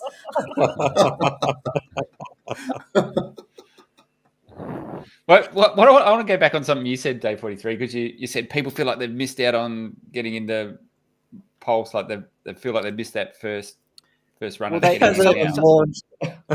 that's what I'm saying. Like, haven't even got out the gate. Right, but they have missed out on like getting in during the sacrifice phase as it was originally defined, which was the 2-week period. What was it? Was it 2 or 3 weeks? Well, it was 20 days. 16 days or something, whatever. 16, So they did miss it. They have missed out on that, right? Yeah. They have missed out on missed getting out in on the launch. So if there are people out there, who see like that there was a sacrifice phase, they're clued in that now it's a bad rate to sacrifice, and they're like, damn it, I missed it, right? And they will have an opportunity to buy, but if PulseSwap has a sacrifice phase, there will be something they can get in on the ground floor on. Now, we don't know what it's going to do. We don't know what, if it goes up, down, what it does, right? No one can know. We don't know that. Carlos Matos, what am I going to do? What? So day 43. Day 43. What was the best day to get into Hex? Day 33. The answer is always yesterday. The best time to buy Hex is always yesterday. So everyone aped into Hex in the first day, and then that was a different model, though. That was a different model. I guess. True. So for Pulse, for Pulse sacrifice, actually, you're right. The best day was to get in on day one. That was the best day to get in. And all Pulse that is going to exist. All Pulse that is going to exist will exist on day one. True statement? All Pulse that will ever be minted will exist on day one. Yeah, it becomes deflationary after that. Yeah. That's the big difference. Whereas Hex, we have a year of massive inflation. Yeah, with 500 million coming every day. So now put that in perspective of how Hex grew over that period. And I'll go back to what I said, how I reckon Pulse will rip. Hasn't got that massive inflation event for the first year. Has probably 4 times as many people waiting at the starting gate, all excited and wanting to get in. Oh, yeah. Yeah. Dude, hectic. It could go super hectic. Yeah. 56,000 in the Telegram. I don't disagree with anything you're saying there. As people delegate, and the liquid loans thing as well. So it's like, oh, yeah, this could a lot of supply. Yeah, a lot of supply is going to get. It won't be available. So we know a lot of the supply is going to be locked. So Richard's going to diamond hand the that'll get the freaking. Oh man, there's a bunch that will be diamond handed. There's a bunch that is going to go in, or 5% is going to go into all the auto market makers and all that sort of stuff. So that's obviously going to be free on the market. Anyone else that's just brought in, geez, you'd be absolutely crazy to sell. For me, I reckon 2 years is the time you want to be holding this thing for. Now, obviously, people will take profits and minimum, but the majority of supply is going to be locked. You're only going to sell it once you need it. Like, and then like Tangent was saying, and then there's mechanisms where you don't even have to do that. So you've got the liquid loans, you've got the staking where Pulse is going to get removed off the market, put into validator staking, and you get a return. There's something that Richard said on the interview with KNTX that was a selling pressure that I hadn't considered. Was, you know how the bot comes through and fixes all the ratios? That does like drain a lot of PRC20s to that bot. However, it also gifts a lot of Pulse to the people who were in those liquidity pools. And if those people don't believe in Pulse and want to just dump the Pulse that they get given as they get ratioed by the bot to go back to the token that they actually believe in, and some of those dudes might be freaking huge whales, that could be a significant selling pressure on Pulse. Although... No, it'll be a buying pressure. Because first off, they're going to sell all of their PRC20s, and they're buying Pulse with that. And then, they're going to be like having to bridge that Pulse back to Ethereum, and then I guess, you're right. It doesn't actually create selling pressure on the Pulse price if all it's doing is going back into the PRC20s that those people want. It would only be if those people dumped the Pulse that the bot gave them for pairs that actually matter. Yeah. So pairs to dollar stables or something that can actually impact the price. If they're just going back to be like, I want to go back to that PRC20 that the bot just took off me, then it shouldn't impact the price negatively. So, but it just means it's a fair bit of Pulse in the hands of people that don't necessarily believe in it as strongly as we do. There's not that much though. It's at most 5%. Okay. Yeah. It's not that much. Okay. And they're still having to use it. They're still having to use the system to get it to do everything and get it back. So they'll be tasting. It's a little taste. Just have a little bit. Yeah. That's true. They have to participate on the network to be able to extract any value, and then they get to see how amazing it is in terms of speed, reliability, community. It just forces them. Yeah, it forces them at least subconsciously to. They'll at least wait a bit. They'll at least keep it for a while and see what happens. Yeah, they have to ask themselves that question. Ooh, is it going to be a better play to hold on to at least some of this? What if it does go to the moon? There's always going to be that FOMO once you already have the coin in your possession. So I think it's actually smart. I think it's good. Tangent. Remember last week's show, you were going to say, so this week's going to be the decider for you if we're going into a bear market in regards to Bitcoin, Ethereum, and see the prices sort of slumping. What are your thoughts? Yeah. Just ask. Great question. So that particular criteria was met, like in terms of for it to be a bear market, which was Bitcoin closing under the 20-week moving average.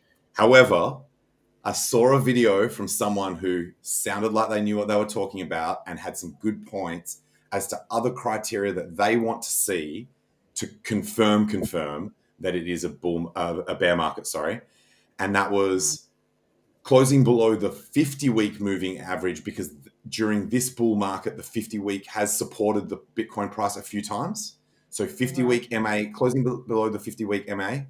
The other one was, there was two more.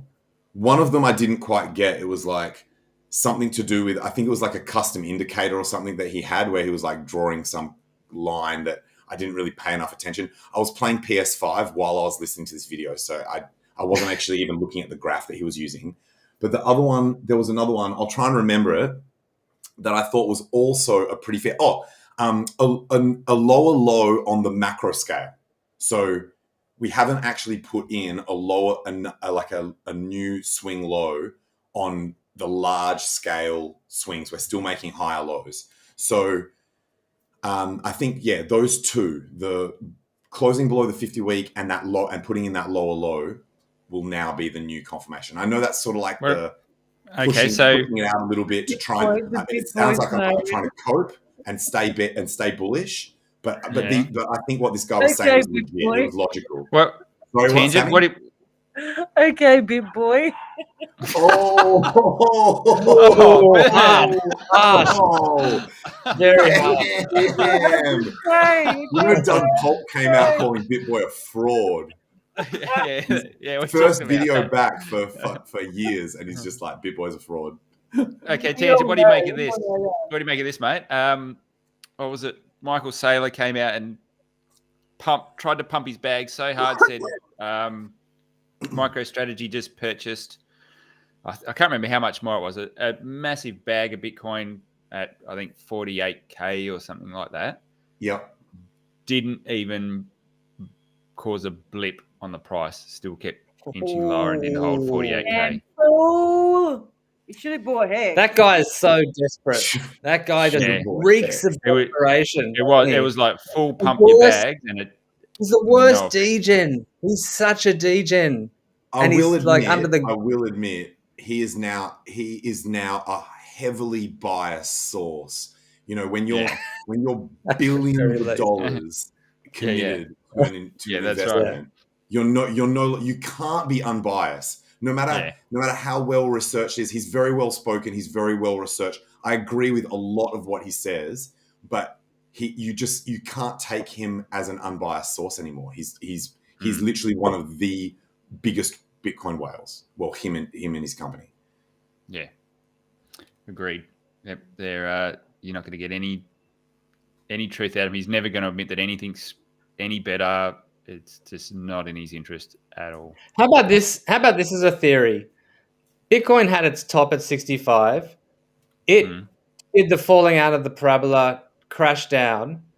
It went sideways for a while, but then people realized the US dollar's even more shit to hold on to. Yeah. And so Bitcoin went back up again. Now it's crashed out again. And the same thing is probably going to happen. Like, it's going to go for a few months, and then people are just going to realize, well, I don't want to be holding US dollars. Yeah, I think you're right. Like, I haven't got the charts up now, but for me, a key level was on Bitcoin was if we didn't hold 48, then we're definitely going to come down and see some go into the sort of possibly 35 range if we want to catch that bottom trend. Even if it does do that, it doesn't mean that everything's over. Like if we came back down just to reset on that long-term trend and 32 or whatever it was, I don't know the number exactly, was the bottom, and that was your bear market, and then we still went up because of the macro market. That's it. Terrible. I think it's just going to be a way shorter bear. Yeah, it's not that terrible. Hey, Tangent, can you comment on this?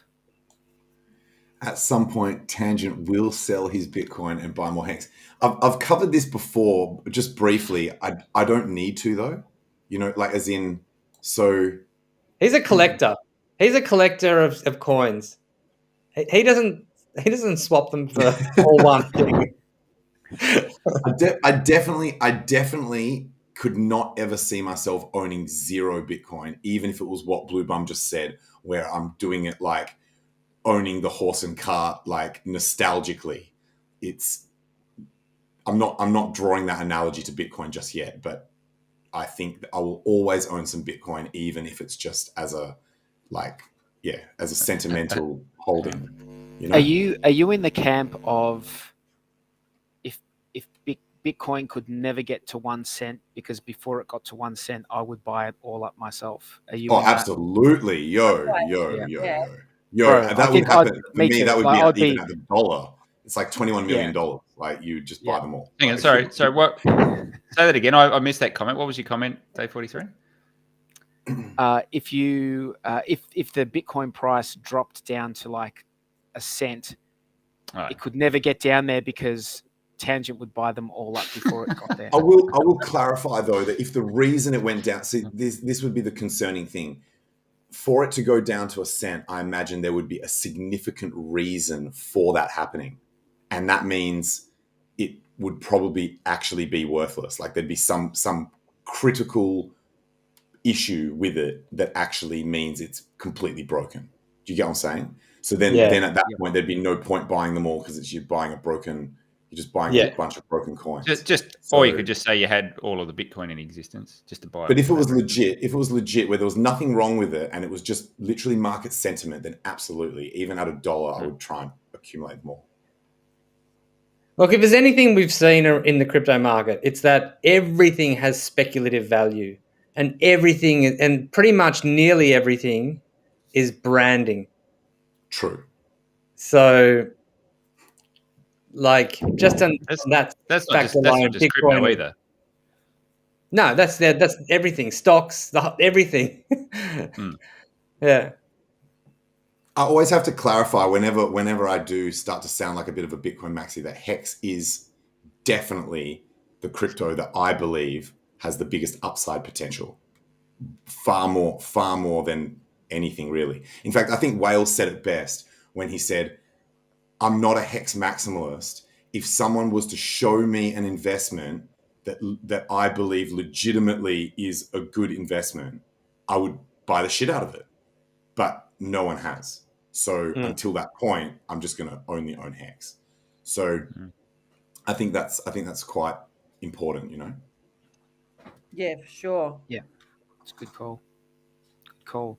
I jumped on stream with Tangent this morning, his impromptu gong stream. And to my surprise, even though when I went back and listened to a little bit of the audio to see what it was like, it was shithouse. The echo that was coming through because of my being on my mobile phone while I was walking around town was just horrific. But even with that, we didn't get gonged. Some people did comment gong the echo. People were like gong the echo. Oh, did they? I didn't read that. Okay, so how many gongs did I get for the echo? I should have got 3 gongs for that echo, man. That was horrific. But the gongs were aimed at the echo, not at us, not at the topic of conversation. Oh, right. Okay. And the rule that's very nice of them. My thing. It's not about. I would have gonged quality, my ass off, man. I don't want to bore the audience or sort of like talk about topics that they don't want to hear about. So I would have definitely gonged myself off, man. After listening to what it sounded like, I would have got my ass off there. I heard you saying that's what you were going to try. You're going to say so, but I was just wondering, like, let's say you have 100 people listening to your show, and then 3 people gong you. What if those other 97 are like really into it? Like, can you do it? Maybe people should be able to do like a non-gong or an anti-gong or something. An anti-gong. Yeah, you could use the thumbs up and use the thumbs up and thumbs down. So get no one to press it at the beginning. So you started at 0. Now YouTube's fucked it. There's no thumbs down now for YouTube. I'm looking at it. Yeah, I'm looking at it on our show. Yeah, but it doesn't display what it is. And also, Jexxa, it would be very difficult to know what part of the conversation they are actually thumb upping and thumb downing if it's all just being collated into one number. Yeah.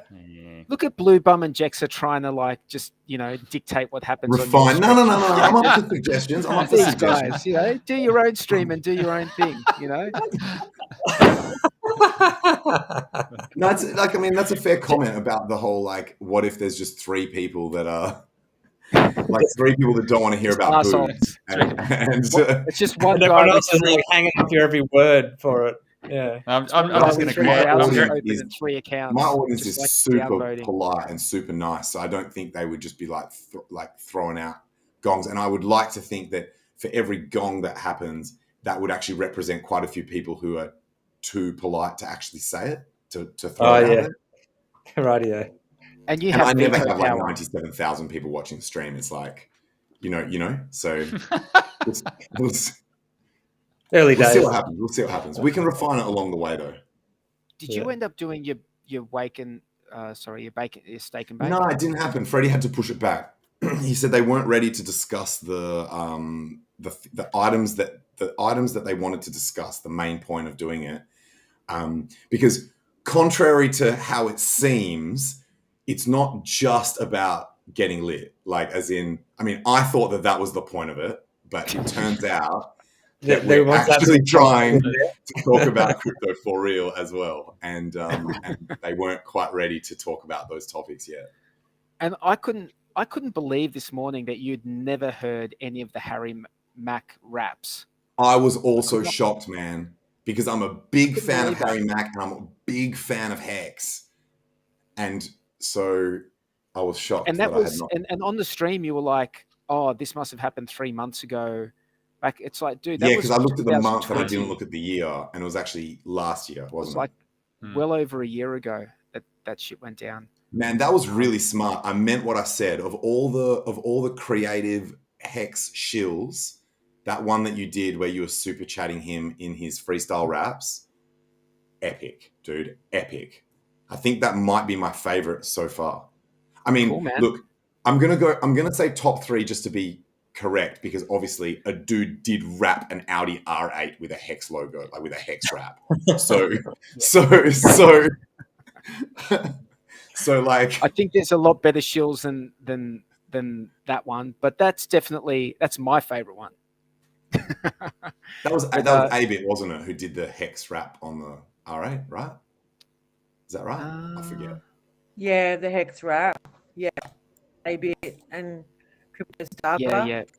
Yeah. They're still driving it around, doing all the. Australia, they're doing an awesome job. Yeah. I can't wait to come here. We can go to all the meetups. Do you think? And no one's from Australia, Sammy. What are you talking about? Things will get better. Don't be such a negative Nancy Bloobum. No, it'd be good. They'd have 14 days in every city to do a really long workshop. We're gonna have 14 days of dedicated crypto trading.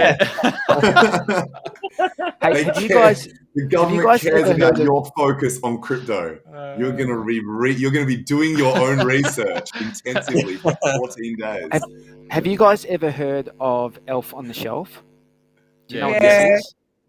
We've got one of those. What is it? You got one of those? It's like every Christmas, an elf appears, and like every night, what you do is you get the elf and you put it in a different spot. And the story that you tell the kids is that elf goes every night and reports back to Santa to make sure that the kids are like behaving themselves. And it's just like this little thing that you can like sort of like little big brother thing that you indoctrinate your kids with. Yeah, exactly. This is like, another lie you tell them. Manipulation, just like, so increase the complexity of the lie. Someone was so we are the problem. Like, yeah. Like kids. Like it's got AI technology. It's AI.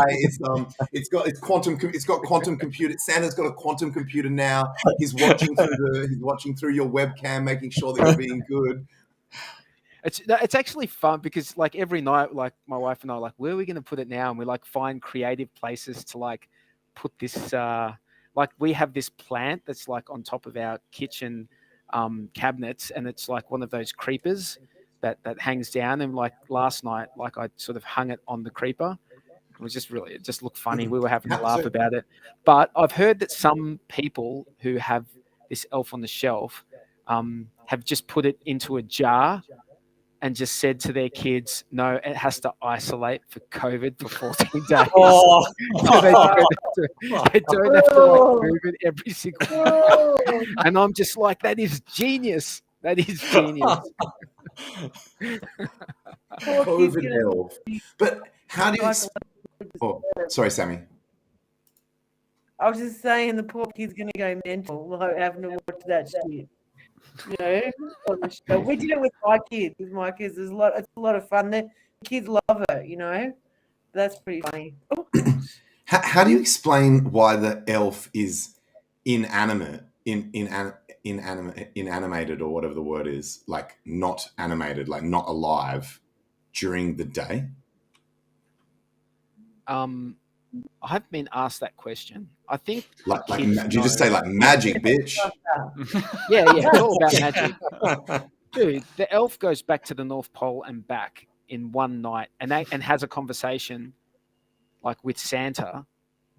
And there's all the other elves in the world that are having a conversation with Santa. So the same magic that allows Santa to deliver presents to every single house in the world on Christmas night, Christmas Eve, I should say, is the same magic that allows Elf on the Shelf to sit there like a doll and not move, I guess. Okay.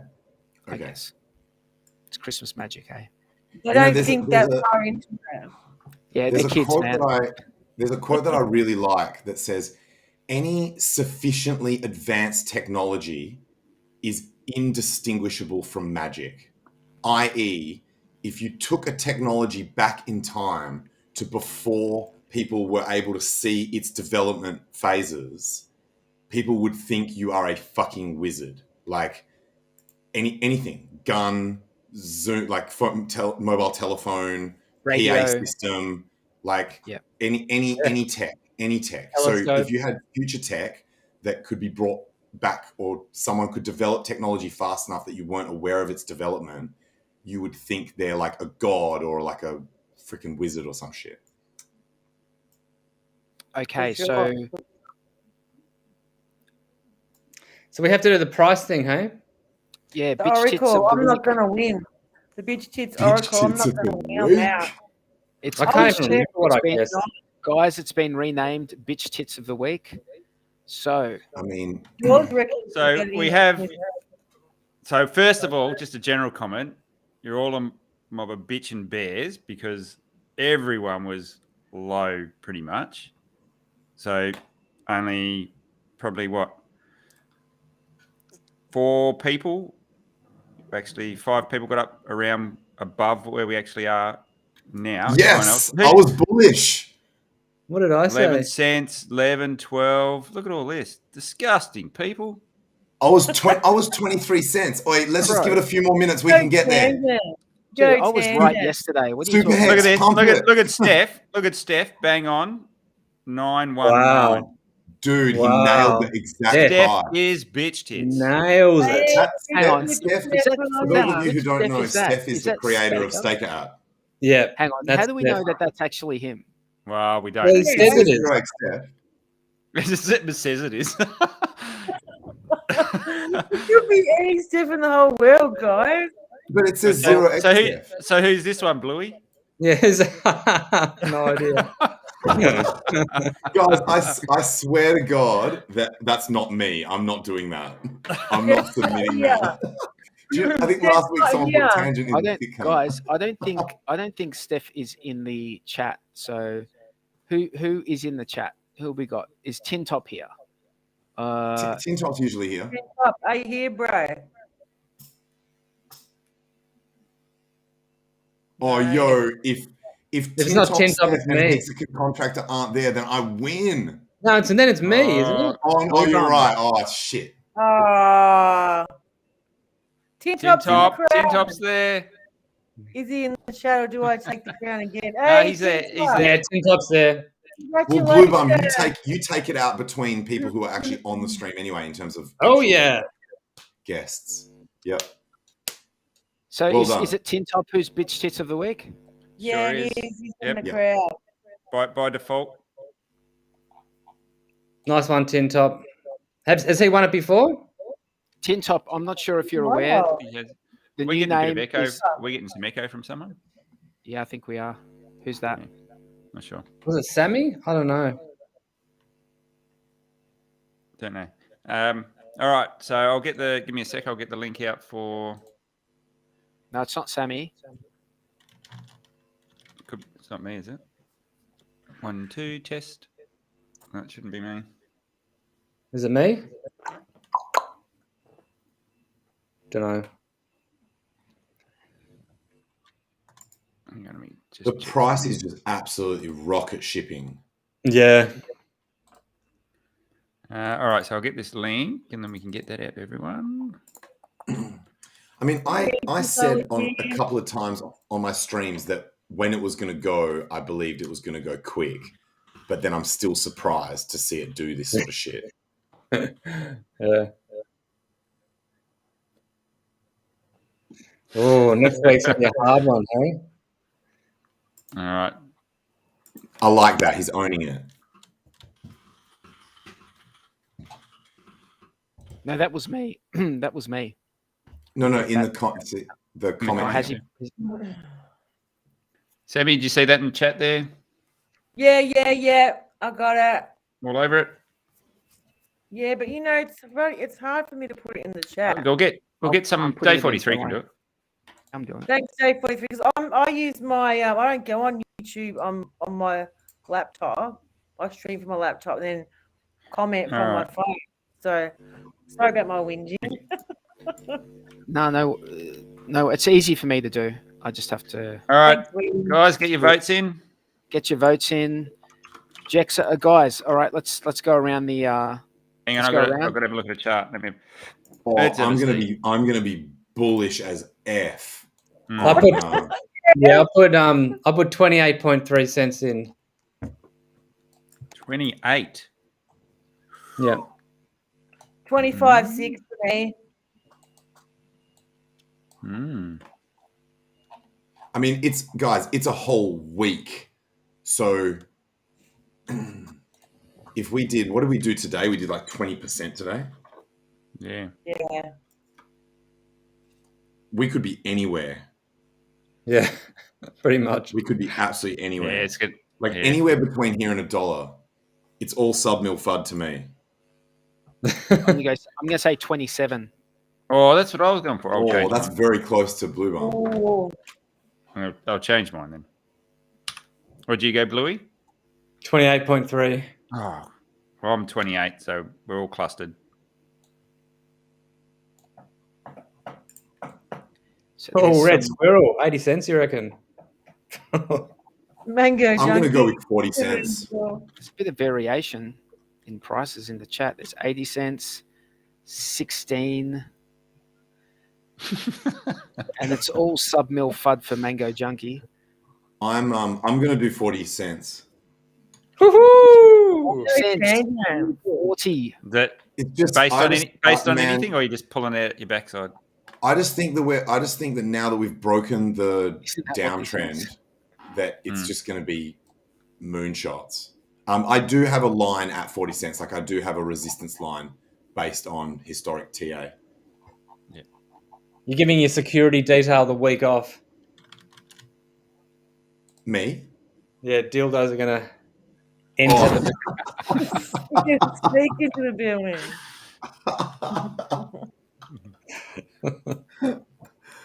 I I'm like actually thinking, I cracked a joke. security detail. God is my bodyguard. I cracked a joke in the Cutthroats room because they were talking about like a blender being like, they were really talking it up. There's this blender which is like a vacuum blender. I don't know what it is, but it's apparently awesome. That sounds dangerous And to they're me. talking about this vacuum blender, how good it is. And I'm like, I think it was David Feeder, and I'm just like replied to him going, "Yo, that blender sucks." Right? It was like my joke because it's a vacuum blender. Right? But like no one like replied, no one like laughed at it, and I'm like, damn. No one got it. No, I don't know. Do they think you're giving an honest product review? Maybe they just thought, and then after I wrote like, oh, by What's the a way, it's vacuum like blender? I don't know. That's weird. But that's a good generic vacuum joke, by the way. Anyone who talks about vacuum, that is a solid dad joke. You can say they suck. Fucking sucks, man. And there's also a generic joke you can talk about bakers, like they make all the dough. Like that's like just a generic joke you can always say. Ooh, we could massage that into a HEX meme. Be like a lot of bakers in HEX. With a double entendre on the whole, like, because lots of us get stoned. A lot of bakers in HEX. They make all the dough. That's it. I like. All right. What have we got? Okay. That's it. I think we're about ready to be given the gong, hey? Yeah. Mm-hmm. In the chat, do you guys give us the gong? Do we get 3 gongs? You know what 3 gongs means? That the stream. We can gong ourselves. Get the block out of here. Hey guys, it's been a good chat tonight. Yeah, great comments, guys. Things. Do you guys have anything you want to say before we wind it up? Thanks for watching. Great show, great comments. See you all. Tangent, you must be fatigued, mate. You must be fatigued. This is like your 17th hour straight of like streaming today. Yeah, I'm pretty washed out actually. Yeah. Cool. All right, guys. Hi to everyone in the Hex community, and let's just enjoy this glorious pump out of the downtrend, and hope that it actually holds with a set a higher low, and just keep mooning. Yep. Absolutely. And a shout out to uNrekt Pyrate, who's not on stream with us tonight. I'm glad you're enjoying your time off, and we can't wait for you to be back, mate. So hope everyone has a good night, and we'll see you next week. Awesome. See you. There you guys.